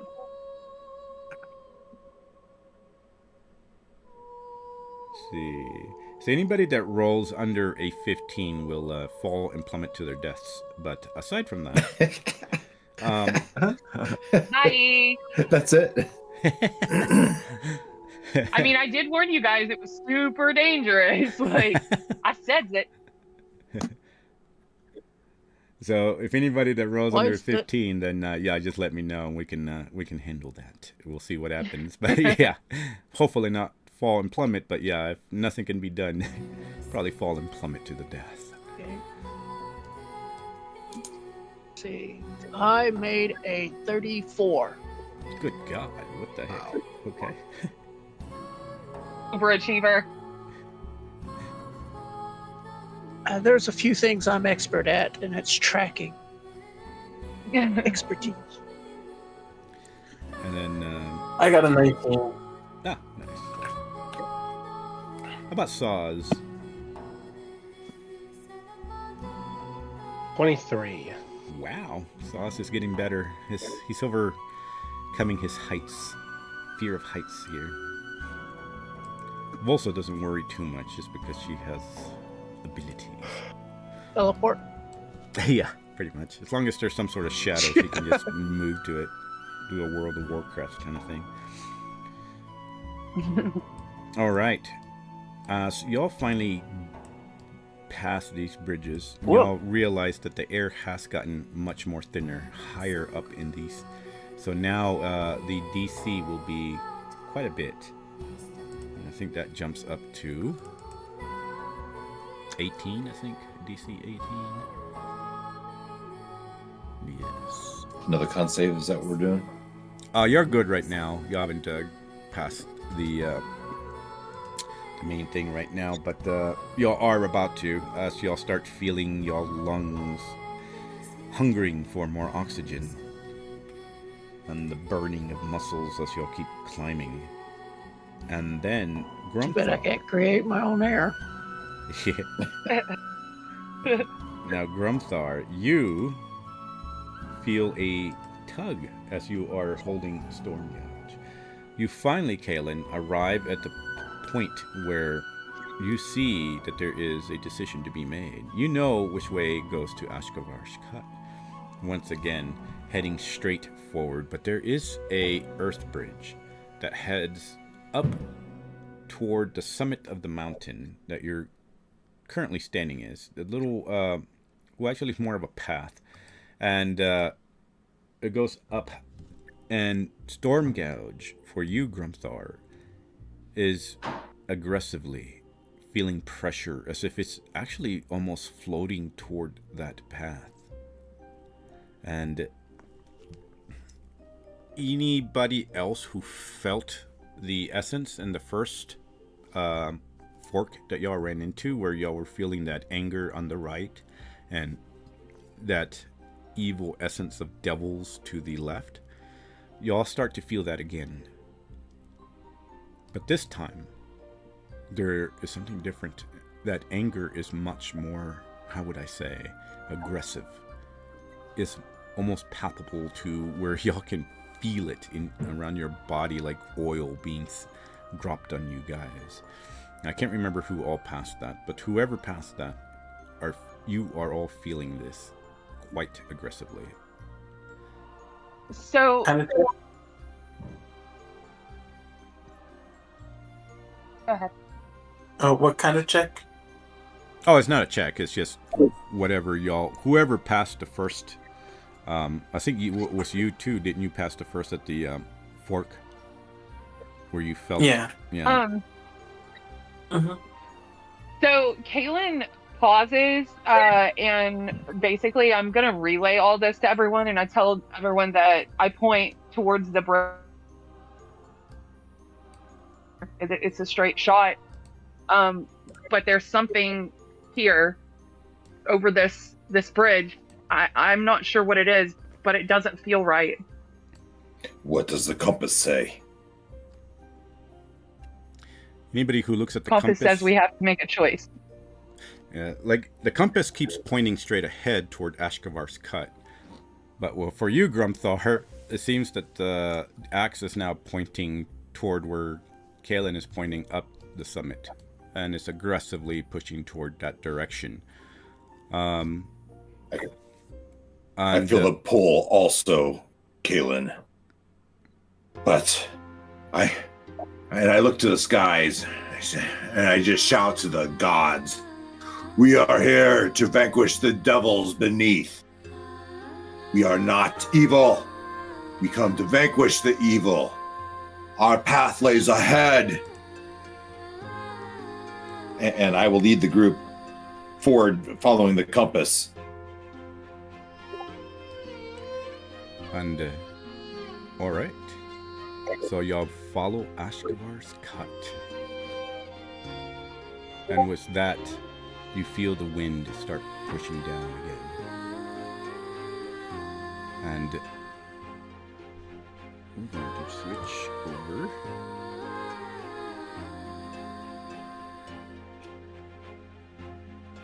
Tag him into my map. Well, that's strange. Why is my folder missing? Ashkavar's cut. You know what? Above table, this feels a little odd. Devils live in a crevice of fire and heat, yet there's devils. They're not immune to the cold, so why would they hide in somewhere it's cold? But have you not ever seen a snow-capped volcano? This is a portal staging site. Above table, is this a side effect of you guys going to Avernus? I mean, you did just go on a big adventure to the Hells, right? And we killed 7 permanent devils that will never come back. Sounds like you guys might be being... Oh, yeah, okay, all right. Yeah, Grom is going to say, "This is a military incursion. I believe Tarnik is right. This is not their usual home, but it is a staging ground." Oh, there we go. Perfect. Oh, well, hopefully everybody's computer is strong enough for this one. I'm gonna put y'all all in here. And Kaylin, you would know this area that you're moving into. You've heard stories of it. Beyond this area lies Ashkavar's cut, but you are about to arrive at Winter's Crown. Winter's Crown is an area that's rumored to be created by perhaps gods, or maybe even predated the creation of Solaire. Many paintings around Solaire have many of the gods presented here. And you, Kaylin, we're talked to this because you were protectors. You were protectors of the how do you say? You were one of the protectors, radiant protectors, and so they teach you about the history of certain landmarks around the world. And I can give you like a kind of a highlight because you would know this, but I can also send you the link if you would like. Yeah, absolutely. And well, maybe when my I'm not gonna lie. I totally was reading that story. When I went off on the character notes and I was looking at it, and then I saw where some of the things were linked, and I was like, "Ooh!" So I started reading about Josh's character, and then what the little elf girl was, and all. Dude, it was so cool. So yeah, give me a link. Let's see here. World of Solar. I'm gonna paste this for you. So this is what you would know, Kaylin. Crown of Winter. And then we're gonna actually do some rolls here, see if you. But you don't have to read it all right now. I'm just gonna give you over the highlights as far as this thing, even from northern barbarians of North Angoria all the way up to even the orc lands have the snow orcs and such have spoken of this place. It's very interesting, and many people who have pilgrimaged to this area usually don't stop. And it is irregular formation, and it actually has mountain peaks inside of it. You can even go to the edge of it, and you can see way down, far below the green of the land, the river and such that lies in between like a valley encased within the mountains of Polaria. And you have heard rumors that this plateau that was, again, maybe shaped by the great god, or it was even where the great divine Concord might have been established. And there are paintings that people talk about. There are many paintings depicting this area. Some of them are actually not in frozen ice, but they're actually paintings where it seems like there's greenery and trees, all lush, beautiful flowers in various colors.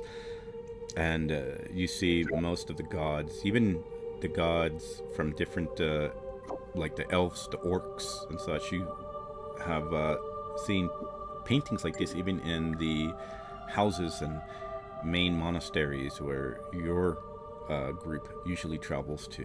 Some of them depicting like Thorag in there, which is the god of dwarves. And sometimes you can see Gonash, and you can see Persephina, and a lot of them also present these gods unclothed. It's like just unclothed, and because they're a nature, a force of nature, they don't have that modesty and shame that mortals have, because they're not really mortals, they're a force. And if you can roll me a religion or history.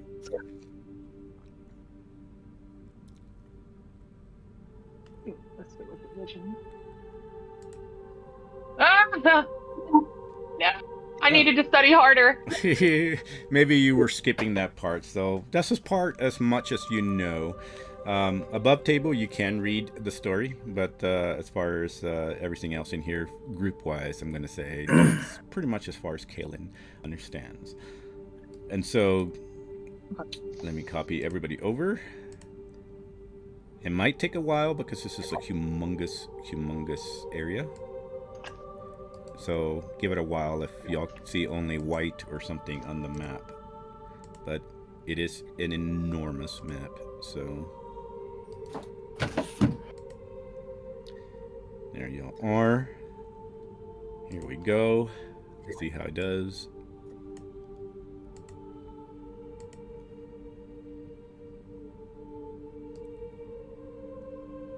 In fact, I don't think you can zoom all the way out either, so y'all might just have to zoom all the way to a small, but y'all are actually here once you pass that summit of the mountain. I can zoom all the way out. Yeah. I'm gonna ping everybody. This is cool.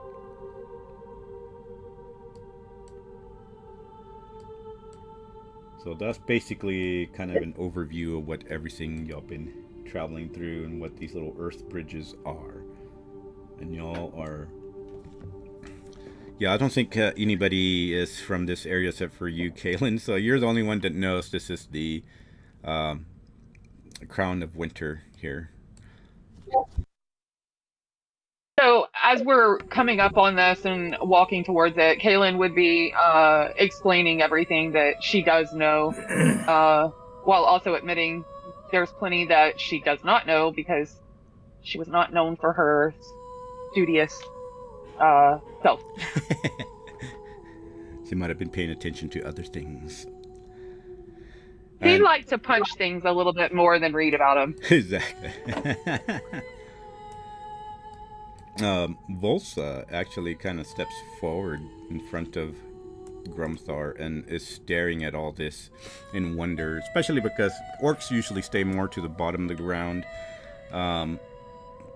These heights are amazingly scary, probably for anybody that's not been up in high mountains. Yeah, as far as orcs, usually they go up mountains, but not as high as these things are. And it doesn't do it justice the way that it is. That greenery that you see is actually way further down than it's being presented there. It's like much, much more of a fall if anybody actually would to fall. But that captures kind of the idea of it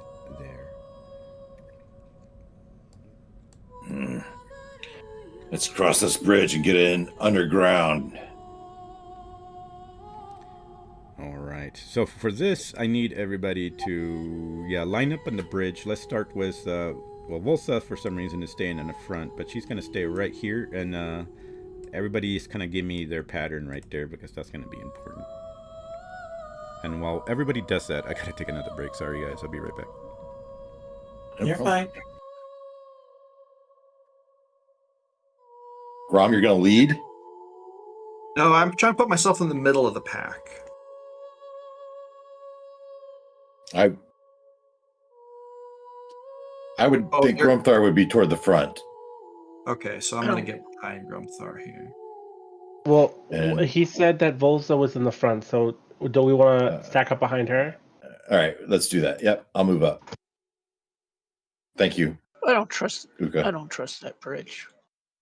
So I'm going to be very last. Well, this is just a moment in time, because I imagine we're all safely but hurriedly crossing this bridge. Yeah. Quick, someone cast Mending on the bridge. I just want to make sure Saz is positioned between Tarnik and I'm never gonna remember this elf girl's name. Cub, what's the name of your sidekick? Selin. Someone under there.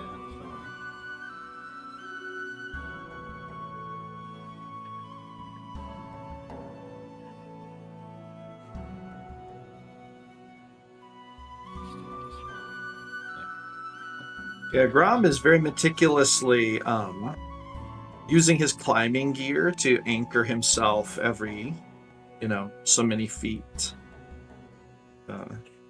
Okay, I'm back. Which, And the DM did not hear that. Oh, man.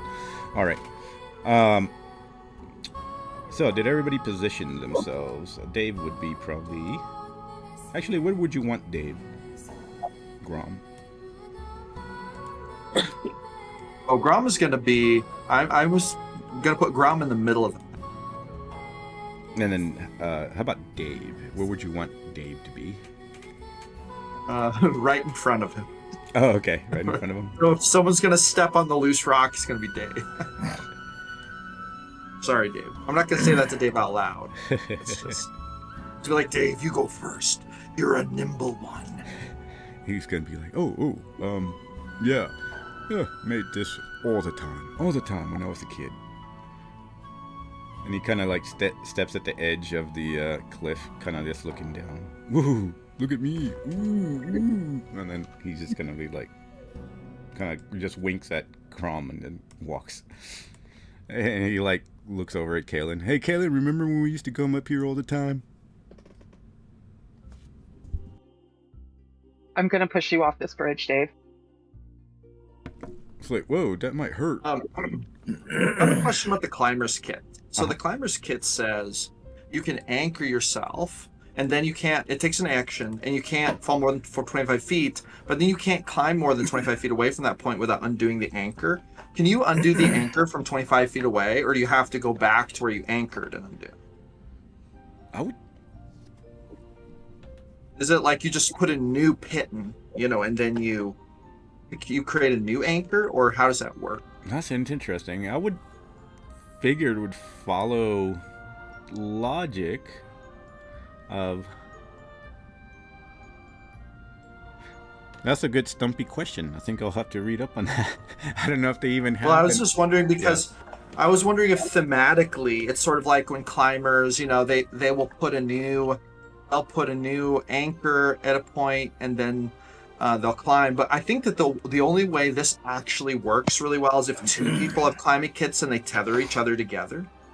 Yeah. Because then the person in front can anchor and the one in the back can undo the anchor. Yeah, that would probably make sense. Yeah, because then you would have to be going back to it logically.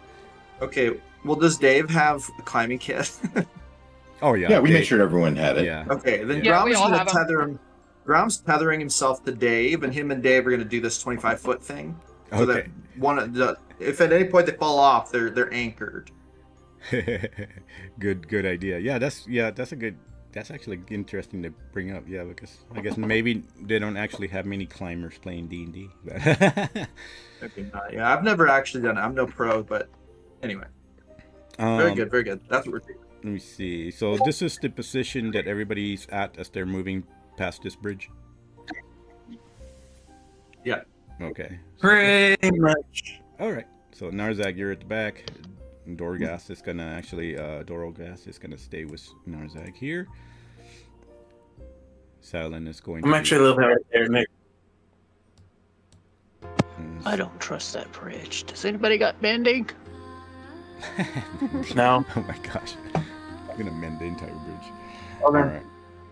So as this is happening, If you're gonna stay there, then it was good. It was nice knowing you, Narzag. as you make forward, the group. Narzag, are you staying or are you moving forward? I'm moving forward, but Carefully. I don't trust the stone bridge with so much weight. Oh, I see what you mean. Yeah, you're just gonna wait for everybody to move. I mean, this looks pretty hefty or pretty sturdy bridge either way. But this guy just moves quickly over here, moving all over the place. As you are making it to this area right here, you feel the wind starting to rage stronger. As if something is trying to push you all away from making it to the crown here. As the wind is actually pushing against you at this point in time. Not enough to stop you, but something is definitely up. Anyone would be able to notice this. And then, while the sun was out, you start to notice that the clouds are starting to gather below and high above as well. And now the clouds are starting to move in like thick fog, engulfing the entire area around here. And Panic starts walking quicker. let me see. I'm gonna move y'all here. Where is? Okay. I'm gonna move you here. If that's the line, I'm putting that as the line. So. And so Saz, you have Tarnik here and Cub. Okay, so as the group is going here, as y'all walk here from the clouds, I gotta roll this and roll this. We're going to do this for right now and use this D20. What's your AC, Cub? 22. 22. Excellent. Holy shit.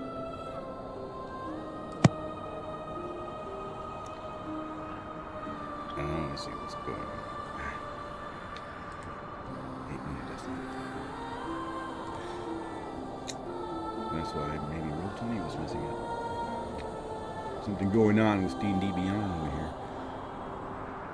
Okay, let's do this.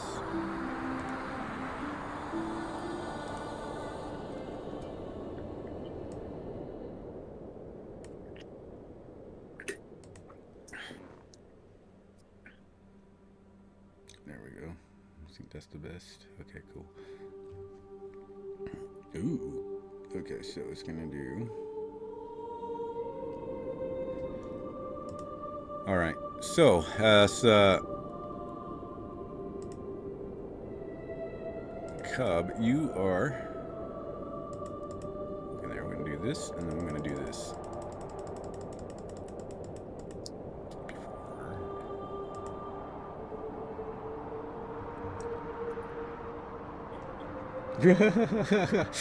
You have a lightning burst out of the clouds, try to aim at you, and it explodes around you, Saz, and Grom.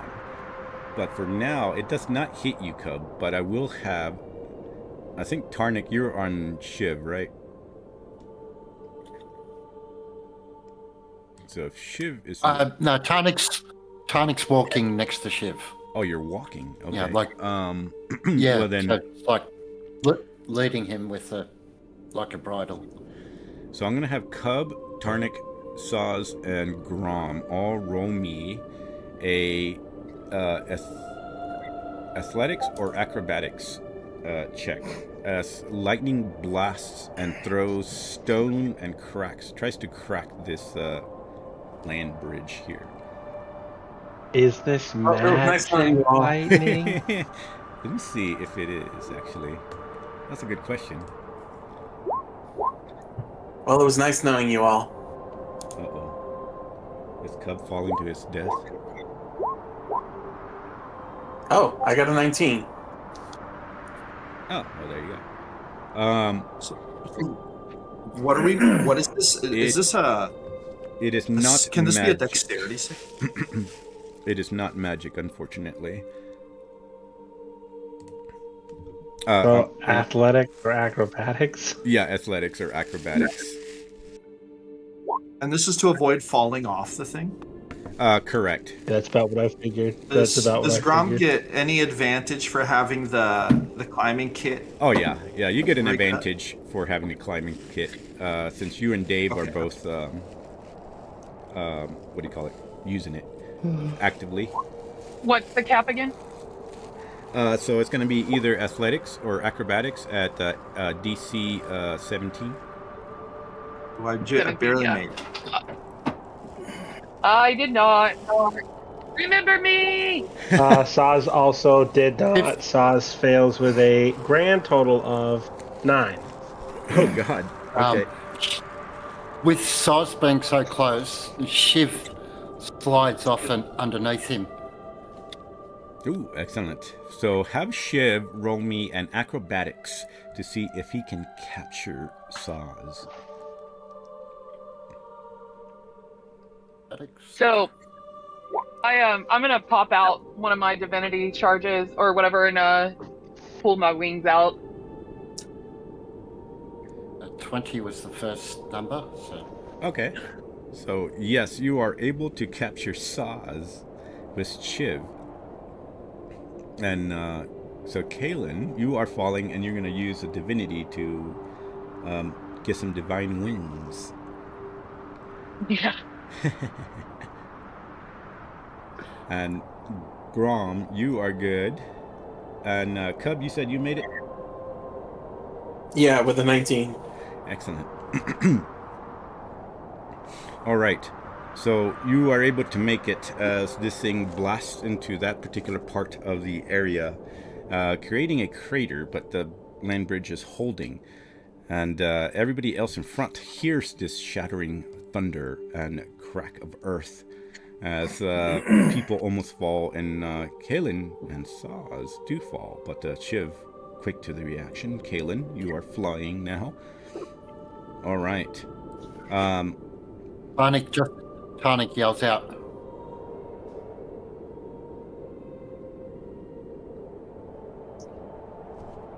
Oh, he is yells. Yeah, run. Oh, sorry, did that not come through? Yeah, it didn't come through. I didn't hear it. Sorry. Okay, so as everybody hears that, does everybody start running? Yeah. All right. Yeah. Yeah. Cool. Here's what we're going to do. Dave starts running for sure. I guess he unhooks and starts moving forward. And I would say y'all make it about here. For the front guys, you're up into the actual stairs now. Everybody else over here is to, I'm going to put y'all where y'all make it to about right here. And at that point... Hold on now. If it runs, use a dash action and I can move 80 feet? Yeah, I figured whoever's running and stuff, y'all can position yourselves now if y'all think y'all were faster than anybody else. But yeah, right now y'all passed the land bridge as lightning and wind and storm are now enclosing in above y'all. And Gromthar, you notice that your axe is acting up very agitated, and you can feel energy actually pulsing through you as it seems to be energized, but the energy is actually seeping into you somehow. And then you, let's see, so you are at the top of the stairs right now. Yeah. And I would say everybody has finally made it past the bridge. Where do y'all want to go currently right here? Which way do y'all go? Kaylin, you do know that the path that you're going to head is actually going to be through this little, I'm going to focus ping it, through this area here, if you can see that ping. Mm-hmm. Yeah, I had to zoom out. So we'd be going left, essentially. Yeah. But for right now, you do see this storm raging above y'all, and you see lightning kind of building up in the clouds above you guys. And right now, it's actually, there's another lightning that's going to actually try to shoot out once more, unfortunately. And it's going to shoot toward Cub again. Why me? Leave me alone. 25. Does a 25 hit? You said what? 22? Yes. Oh, wait. I'm going to go ahead and cast my reaction. Okay. With my staff defense shield to bring it up to 27. Nice. All right. So as you see this lightning lash out from the clouds, you use shield and you actually deflect it somehow, and it hits the side of this cliff, shattering rock that goes falling way down below, disappearing into the clouds that are forming below you right now. And everybody else sees this lightning again. Try to strike at Cub. So as I see the lightning come at me, I pull out my staff of defense, and I do the whole reflection. As I do that, or as I see it reflected, I just put my staff back and I kind of like just turn around and look back, and I'm like, amateur. Oh gosh. As these lightning is speaking, these storms are striking. Am I hearing any primordial speak? No. Elemental speech? No speech. Okay. Right, just storm. Raging storm, wind sounds. The wind is starting to push the snow everywhere around you guys. And, all right. Well, then in that case, go ahead and here's what we're going to do. Y'all can move. Whatever your movement speed is, go ahead and everybody use their movement speed unless you want to do a dash, and just do it one time that you would have. Just pretend we're in initiative, but we're not really initiative. I just need to know where y'all going to move to in this map. Oh, I don't even know where we're at. Oh, let me see. Oh, I guess I'm in a new page. Oh, can you see yourself now? Oh, there it is. There we go. There I am. Yeah. I see myself. I was like, oh. I was on the far end side. Okay. Hurry, it's this way. Kalen, lead further. And just remember, y'all just gonna move like if y'all were just taking one initiative. So just do one movement, be it a dash or a full, your regular movement, depending on what y'all want to do. That was all of. A dash. I was about to say. Go ahead. I was gonna say, are we all dashing or no? Because that was all of my regular movement. Just move regular movement for now. Regular movement for now, and then we can tweak it if we need to. I was like, can I go ahead and do my movement and then the shadow step, or fall into shadows? Yeah, if you don't dash, I think you can do your shadow, right? Is it a free or an action or something like that? It's a bonus action, I believe. Yeah, you can do that. Yeah. Tonic had to dash to get up on the hidden path. That's what it's called. Oh, okay, so Tarnic had to dash. Okay. So that's my ability. It's a hidden path.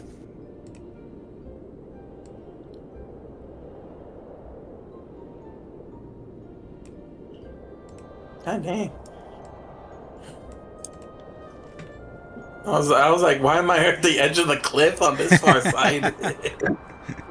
You were looking like, down at the clouds. You really kind of knocked me off the cliff of the mountain here. I was like, I know I'm on the bridge. I'm on the bridges. Like, not that far of the cliff.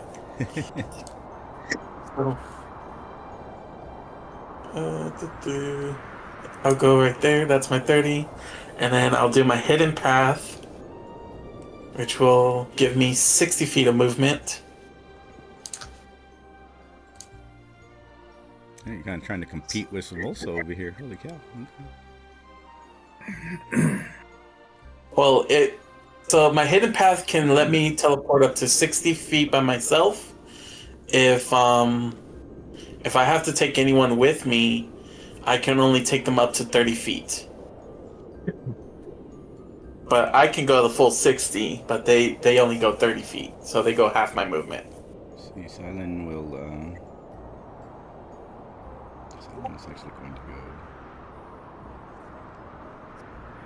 Like here, and actually she can go 15. She's going to move right up there. Dorgath is going to go ahead and follow wherever Narzak goes. I would like to cast a spell. Go ahead. This is going to be upcasted to 3rd level. So, me, my bear, and who else is next to me? Oh, there we go.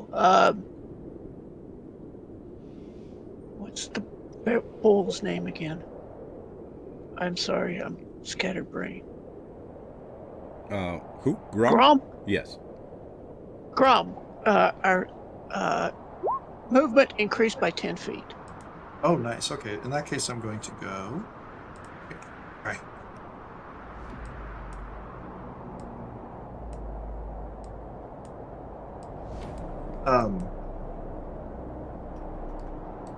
Yeah, I mean, we're just moving right now, right? We've only taken one movement.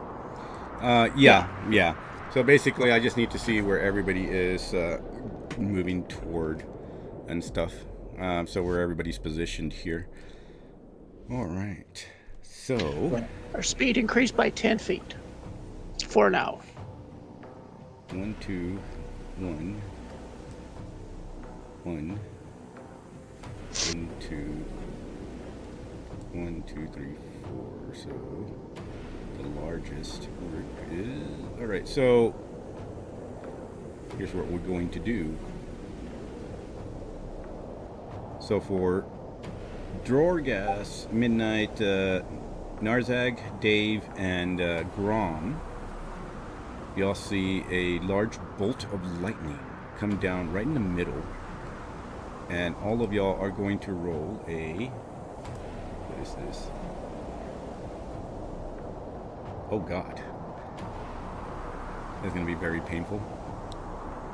Sorry, Dave. DC 22 dexterity save. As lightning blasts into right here. An extreme powerful energy that vibrates the ground and shatters, cratering that earth and I would like to spin a luck. Before, just before you roll on that, Onyx Aura works at the start or end of a turn. Is this happening, after Tarnik's turn but before the end of the next turn sort of thing? Yeah, I just consider it, because I'm putting that at the same... Yeah. So I rolled a nat 1, so I'm spending a lucky. Yeah, so they'd get a +5.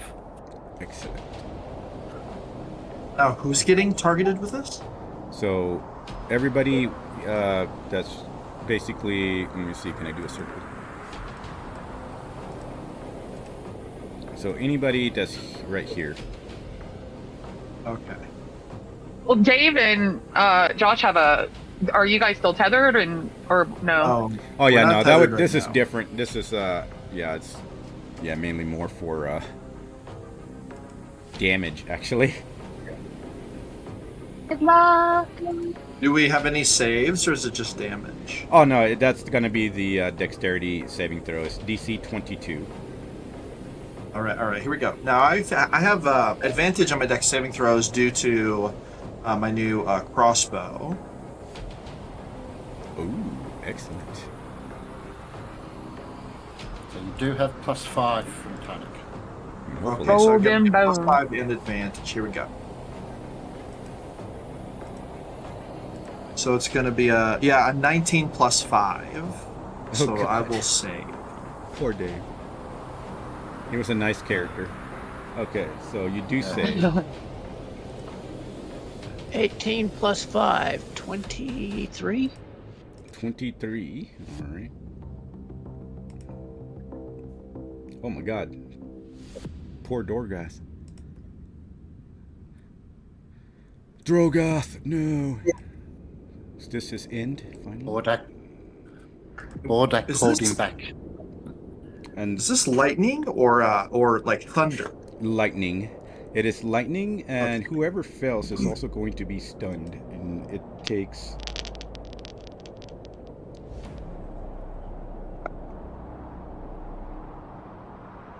So that is... Oh, that's why I don't have the app.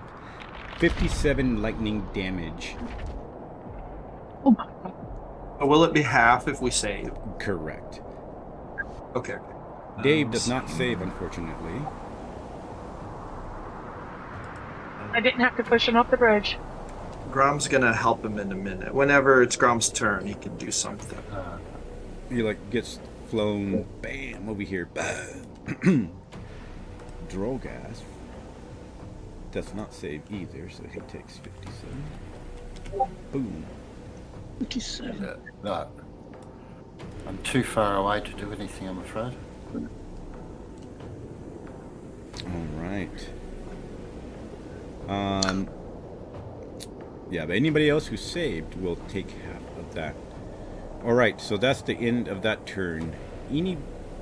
Now, everybody can, once again, decide to dash, or just do the regular movement, as lightning is pushing up above y'all. Did Dave go down? Oh yeah, Dave is down. Grom is gonna go back to Dave. And okay. So He's gonna- just Kaylin- remember, since this is the new round, just remember this is your movement, so keep track of your movement. Gotcha. Yeah, I've moved 15 feet so far. Excellent. And then just let me know when I should do my action. Oh yeah, you can do your action right Are now. you- Tarnik will send Shiv down to help Grom. Grom is Do we gonna see lay. this? Oh, sorry. No, you're fine. I'm sorry. I just wanted to know if we see this above Kaylin and everybody. Do we see Oh what yeah, yeah, happened? yeah. Y'all can see this and you hear it. Yeah, yeah, because it creates a crater. It vibrates the ground, and it's bright enough to almost blind. But yeah, you hear it blast down. Dave probably did a little squeal as he was hit, and yeah. So Kaylin Yes, would no. definitely fly back down there, and I'm gonna heal you guys. Oh, okay. Very good. Very good.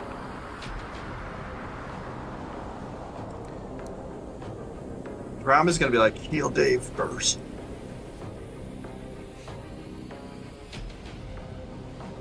So Kaylin's not even responding at this point. She's just preparing to cast. She's on autopilot healing right now. She's already reaching for him. Okay. Okay. All right. Very good. How did Dorgath do? I'm sorry. What was that?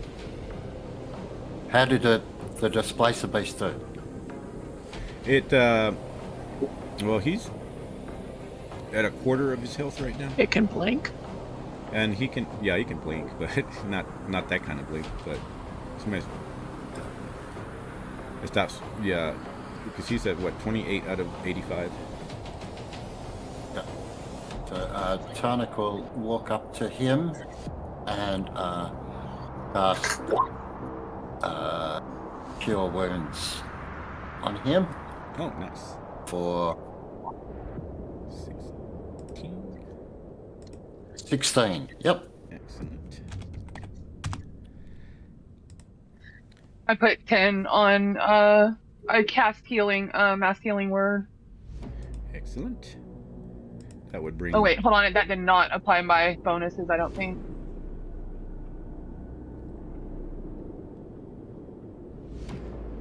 It did not. I have way more dice. I'm sorry. No worries. There we go. Ooh, 20. All right. 20. He's back at. And how many can I heal for that? Where's it? What is his healing? 6 word? creatures. Okay, so yeah. Oh, no, it was supposed to be mass healing word. Jesus Christ on a cracker. I'm sorry. No worries. I got this. Trust me, guys. I got this. Okay, we're back to 10. Fuck it. Everybody gets 10. Okay. Well, Dave is up either way. It's like, oh man, oh, what in the You gods? hear Tarnik. You hear Tarnik called out or call across. Get on, Shiv, and get up here. Yeah, Dave will start climbing on Shiv, and then all right. So this is the position that everybody's still on, but go ahead and finish y'all's positions, and then It would. Yes, Grom, you can get on. It would take the rest of Grom's movement to get on Shiv, but that's what he would do. okay. Excellent. Shiv has plenty of movement left, so he'll just fly back up to there. Excellent. 20. I can't move you. Characters, Dave, so. bam. So I can't dash now, right? Since I healed, I'm stuck here right now. Yeah, if that was all your movement to get down there, yeah, you wouldn't be able to dash. Unless you have any kind of bonus Yeah. action, you wouldn't be able to move either, unfortunately. Okay. Nope. Did you use mass healing word? Yeah. Oh, so actually Grom got that 10 hit points too, huh? Nice. Yeah, I literally healed all you guys that were down there. Heck yeah. You're welcome, all for you guys to just abandon me. Grom's like, come on, Kaylin, run! As they fly past you. Volsa is still It's looking dangerous back. down there. Volsa is looking back over here. It's like, What the fuck? Everybody, hurry up. It looks like it's about to charge again. and anyway, yeah, everybody can go ahead and finish their movements. I don't know if Grumthar, did you finish your movement? Did you move again, or?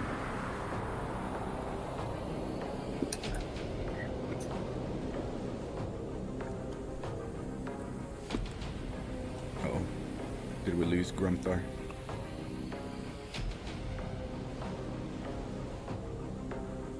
Dave? Grumthar was on. Grumthar was on, I believe, on Shiv. No, I think he was moving. Which you Shiv's movie? No, that's I don't wrong. think so. Yeah. Grumthar's our Grumthar's- barbarian out front. Yeah.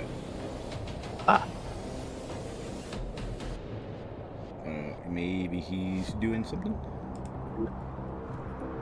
I figured he would be moving forward. Huh. Alright, well, as far as everybody else, did everybody do their movements for the for this round? Yes. All Grom could do is climb on shit. Okay. Cool. Well, Volsa is... Did you move, Cub? Yeah, oh yeah, Cub, did you move? Uh-oh, did we lose Cub too? Dropping like flies. Dropping like flies. They got taken out by the lightning. They're too cold. Yeah. Frozen in place. Discord gods is saying no.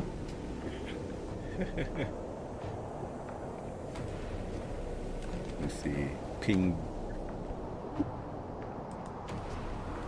Well, Cub's mic's open still. But Ping Dave and...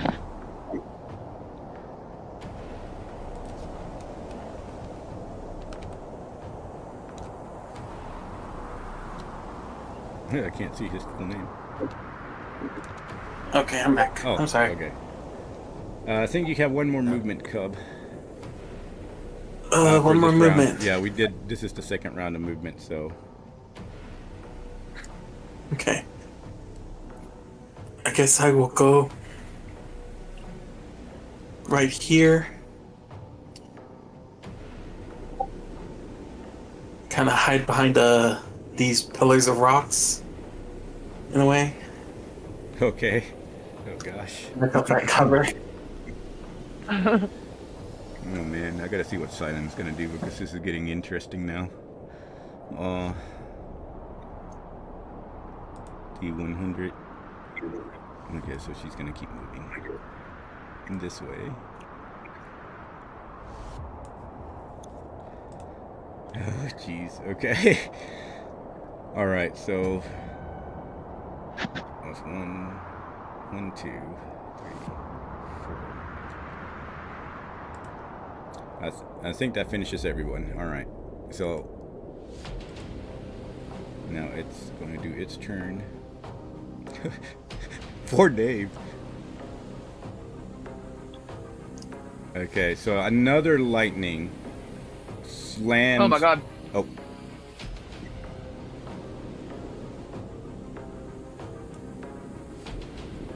Somebody say hold on.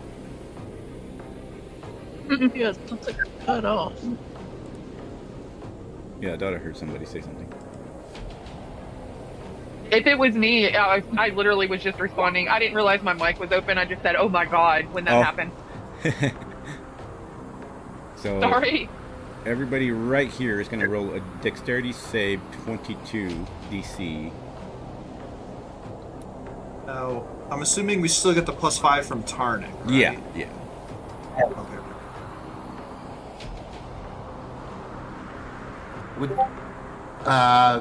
would they need to do it being on Shiv? Yes, actually. Yeah, it's just because it's Yeah. area of effect. I'm gonna spend a luck roll. Okay. To give my wait a minute. No, I can't. I already had advantage, so it would be redundant. Let's see here. No, I just failed that time, unfortunately. Oh shit. He doesn't make it. Dave, I'm pretty sure, is gonna die either way if he makes it or not. My God. Or not die, but he actually 28. rolled a 20. Got 20, yeah. Nice. And then let's see here. So for this, Got anything?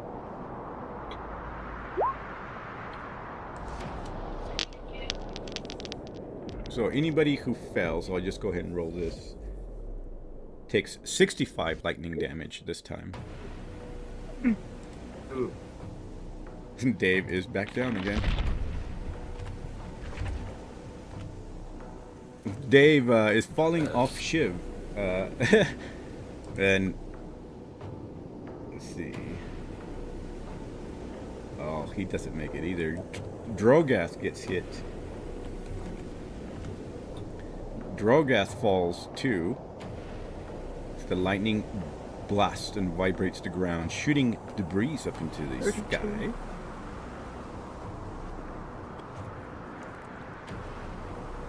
And then anybody who makes it just takes half of that.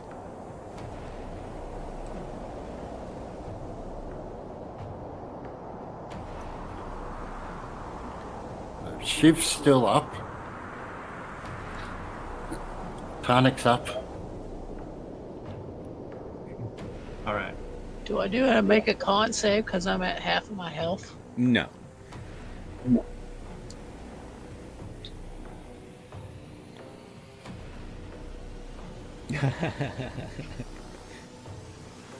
I'm just wondering, doing system shock. All right. So once again, we're gonna do this. Y'all can go ahead and use y'all's actions or movement, depending on how y'all want to do it. Yeah, Grom knows what he's going to do. Kaylin literally zips up there. Sorry, Josh. She's zipped up here, and I'm going to cast a level 4 mass healing word on y'all again.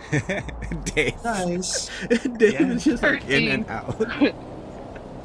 13, very nice, very nice. Grom's going to be like, Oh, good job, Kaylin. Making me work for that gold today, boss. Can you stop taking naps, please? Dave like gets back up again.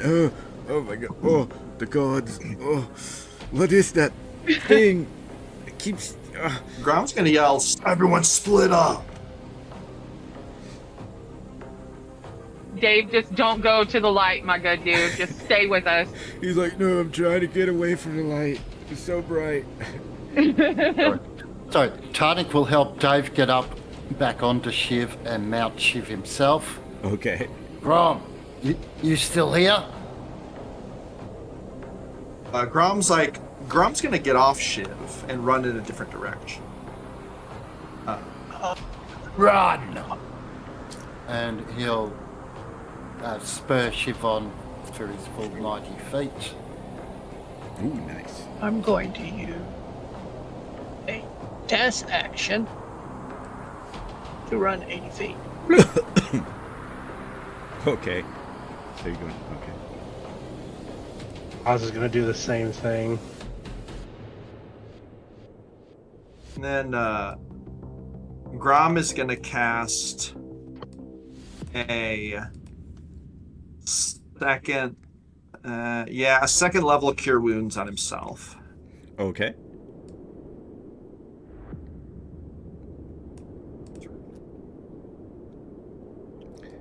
And that was 13. Drogath, the poor cat, is like, what the fuck?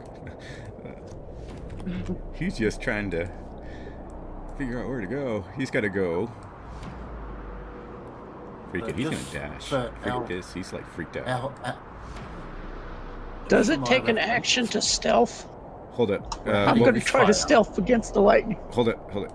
Tarnik? Sorry. We're heading this way, is that correct? Where I'm drawing? Yeah, y'all were trying to get to this thing right here. Yeah. Yeah. And then, Narzag, what did you say? Does it take an action to stealth? I'm gonna hide. I'm gonna try to hide from lightning. Okay. I'm going to attempt. That's a good question. I can't remember. Josh, do you know? Does it take an action to stealth? Yeah, so it technically is an action, except for in very rare occasions. Generally, what I'll do is I'll say if you're not going to use your action, you can do it with disadvantage. Oh, I see where it goes. But let me double check. Yeah, it goes because it goes under the hide action. So yeah, it would take an action because you have to take the action to hide. So stealth kind of falls under it. Yeah. Okay, no, I can't do it because I used a dash action. Ah. And then, Dave, are you back? Grumthar? I'm here. Oh. Were you able to hear us before? I'm sorry. I stepped away for a second. Oh, okay. No, I was just wondering. I moved you forward. Well, I didn't know, but I figured he was moving forward anyway, so I had moved you forward before. All right.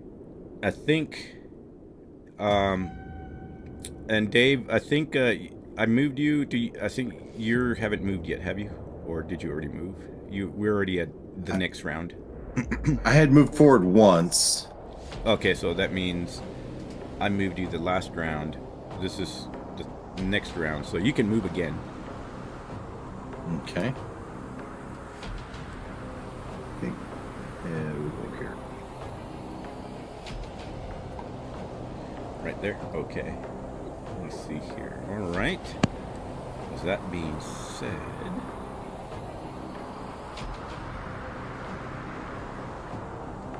Huh. This is interesting.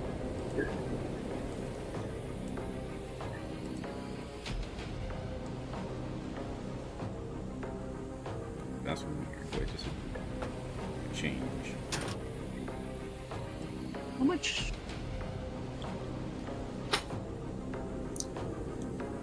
Okay, so here's what we're going to do. So everybody in this circle right here, go ahead and roll me a Dex saving throw DC 22.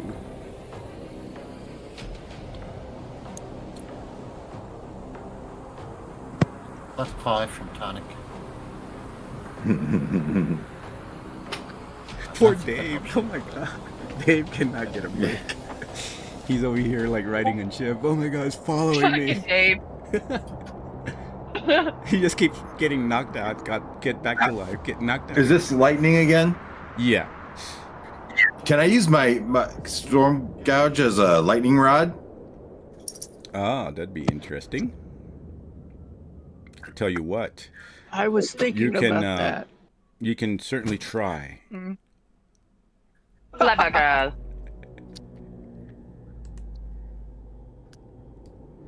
If you use it as a lightning, what I'll do is give everybody a advantage on their roll.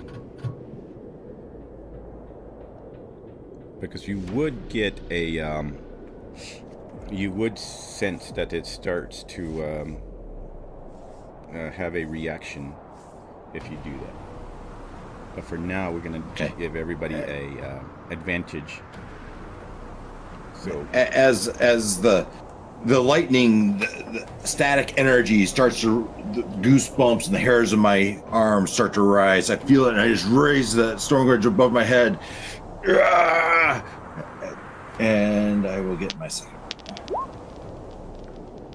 which is just as bad.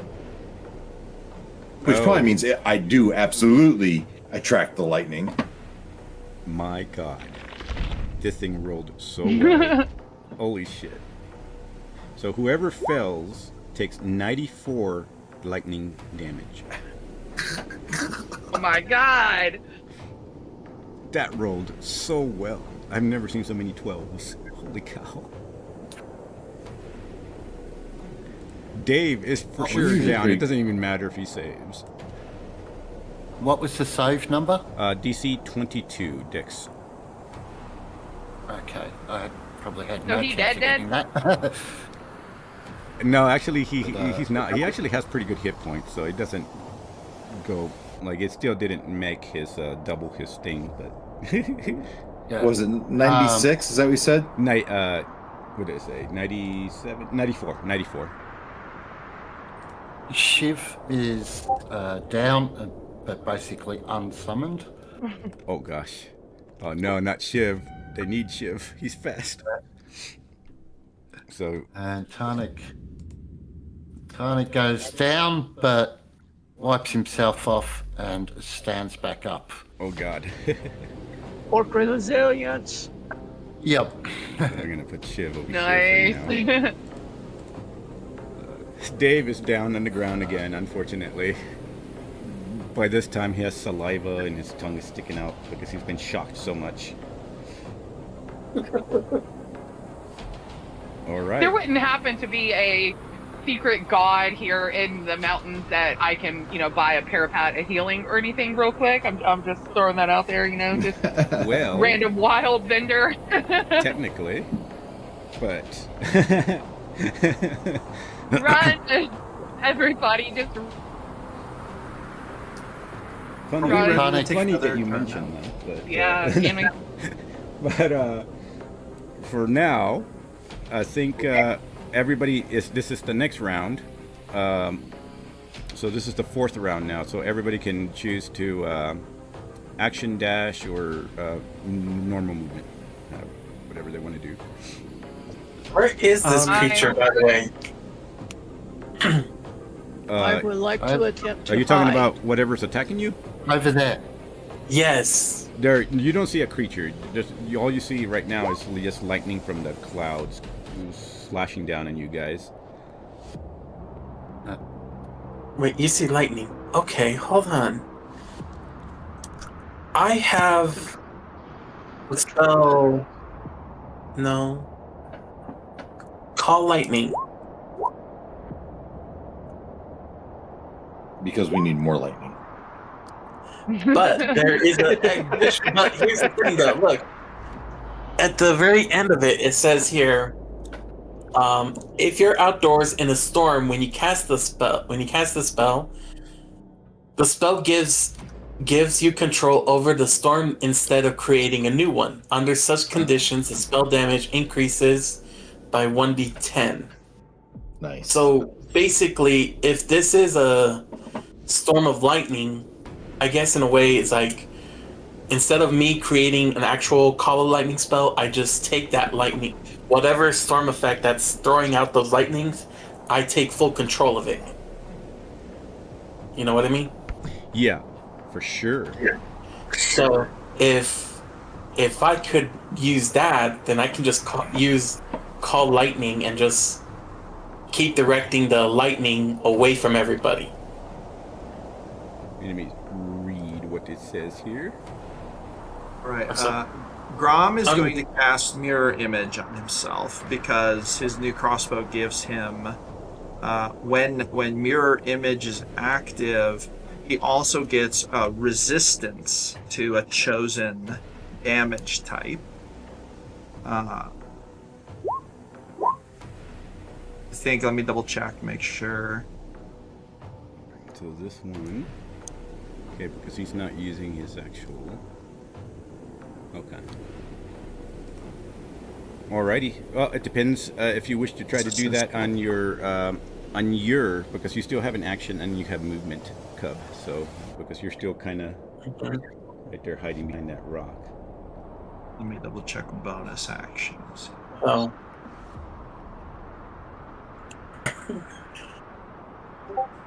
I would say I'll just go ahead and just. Okay. I probably would say use that and redirect the call lightning to attack something away. Maybe strike Dave a little bit. Well, the current lightning has struck, but yeah, if you're having that for the next one, for sure. But so you currently are casting the spell, and then you would have movement, and yeah. So anybody who wants to move currently can, and then you can. Oh, no. I was just saying, let me take over the next lightning bolt to strike Dave and give it as a defibrillator attack. Oh God.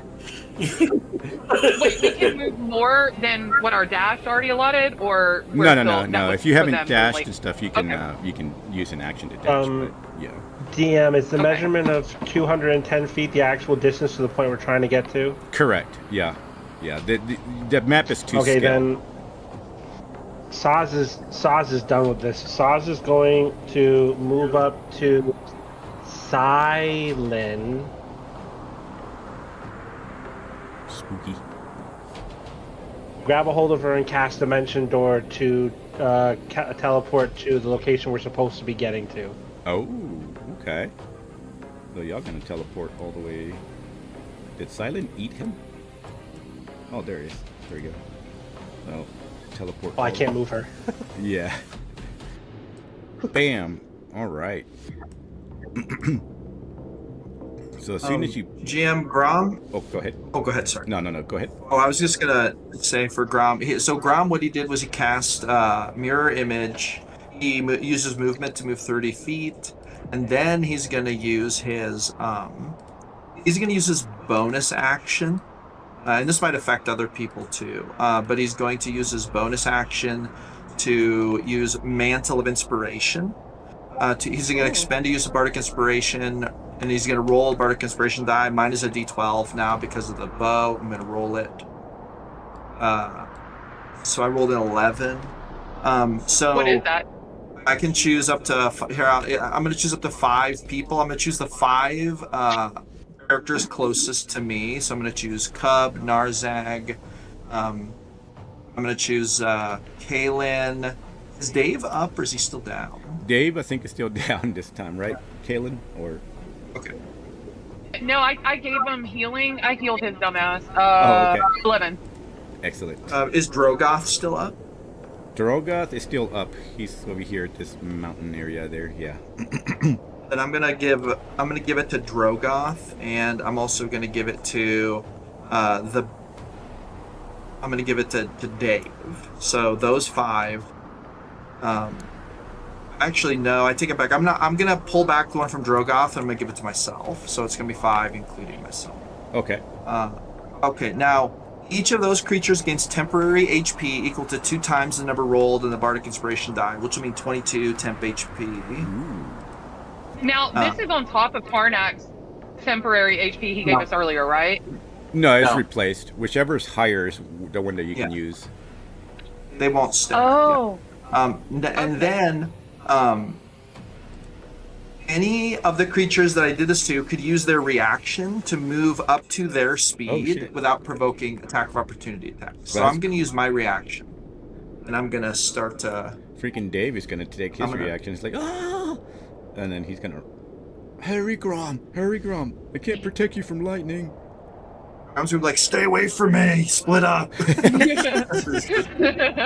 looks confused. Don't get near me, Dave!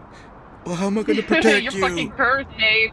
Don't protect me! Run, Dave! He's just I feel like taking control of that call lightning and just direct it straight at him. Dave, run as fast as you can. Get him right in the butt cheek. The right. Stay as far away from me as possible. Anyway, so that's my turn. Okay. So right now, Kaylin, don't forget Kaylin and Cub and Narzag. If you haven't used your reaction, you can use it to make another movement.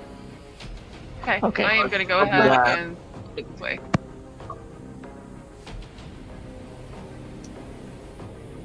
I'll do that. I'll use my reaction to make a move.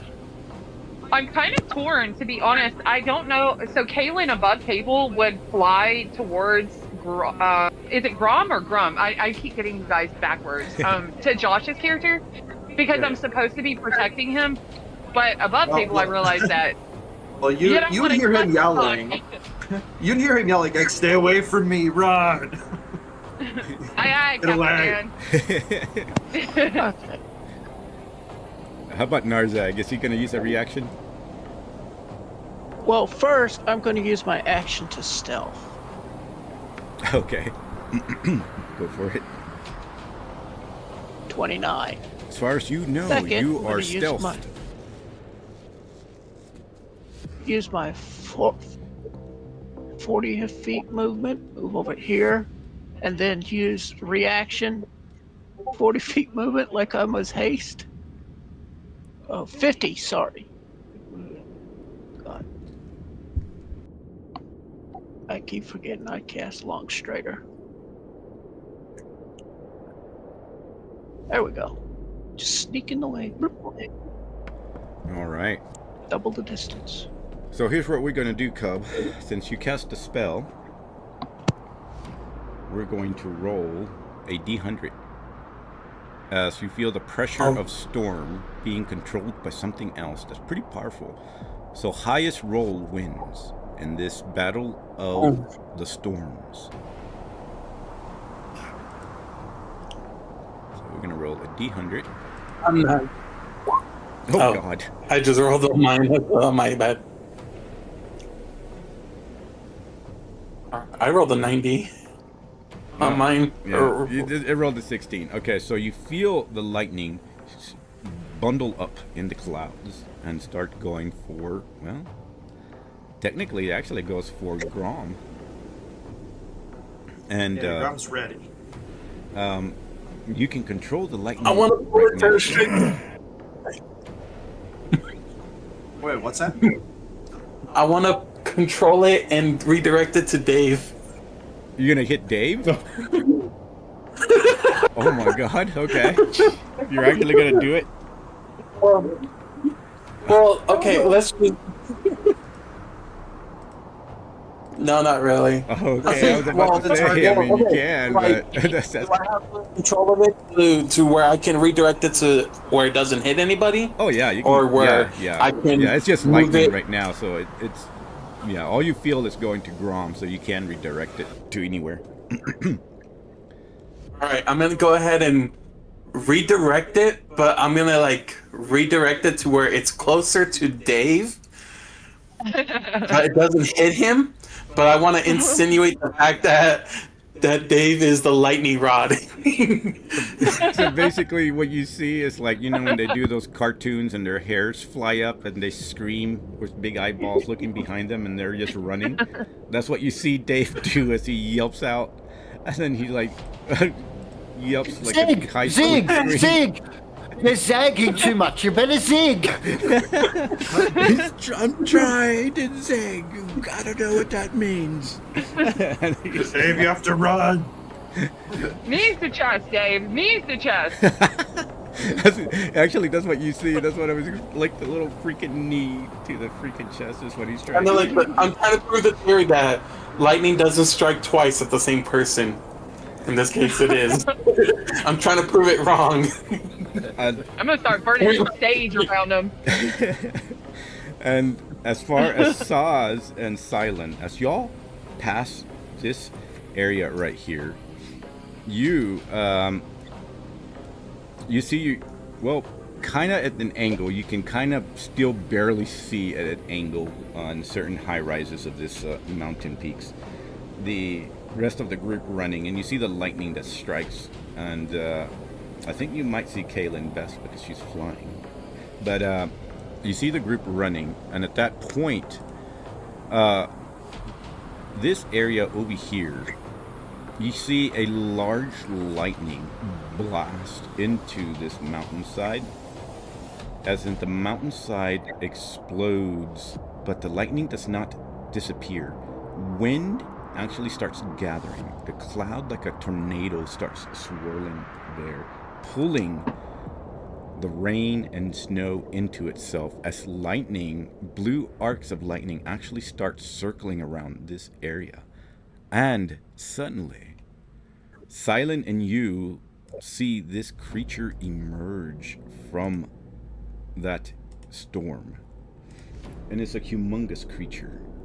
Larger than the one that y'all had. It's kind of a little small right there, but larger than the one that y'all battled. But you see it as if it's some sort of tornado-looking elemental, and it seems like there's a body. Every time that lightning flashes, it seems that there's like some sort of body nestled in within it. but the body is large itself.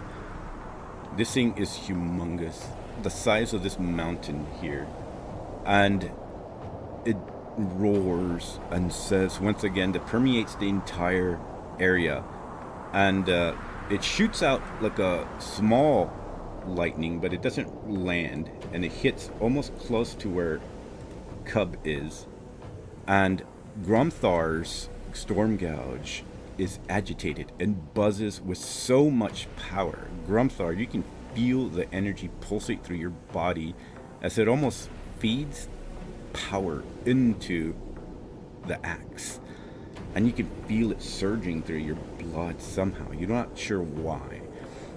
And then this creature over here says, "You will not bring that evil here. You will not bring the disease of the behemoth within my realm." And then with that is where we're going to stop for now. Nice. Nice. Thank you, Those 9 everybody rounds who of mirror has image. been watching, and we'll see you next Sunday. Hopefully, I will be able to talk a little bit better and storytell a little bit better with my voice trying to escape me. But we'll see you next Sunday. Goodbye. Bye. That was really fun. Bye. Thank you guys so much.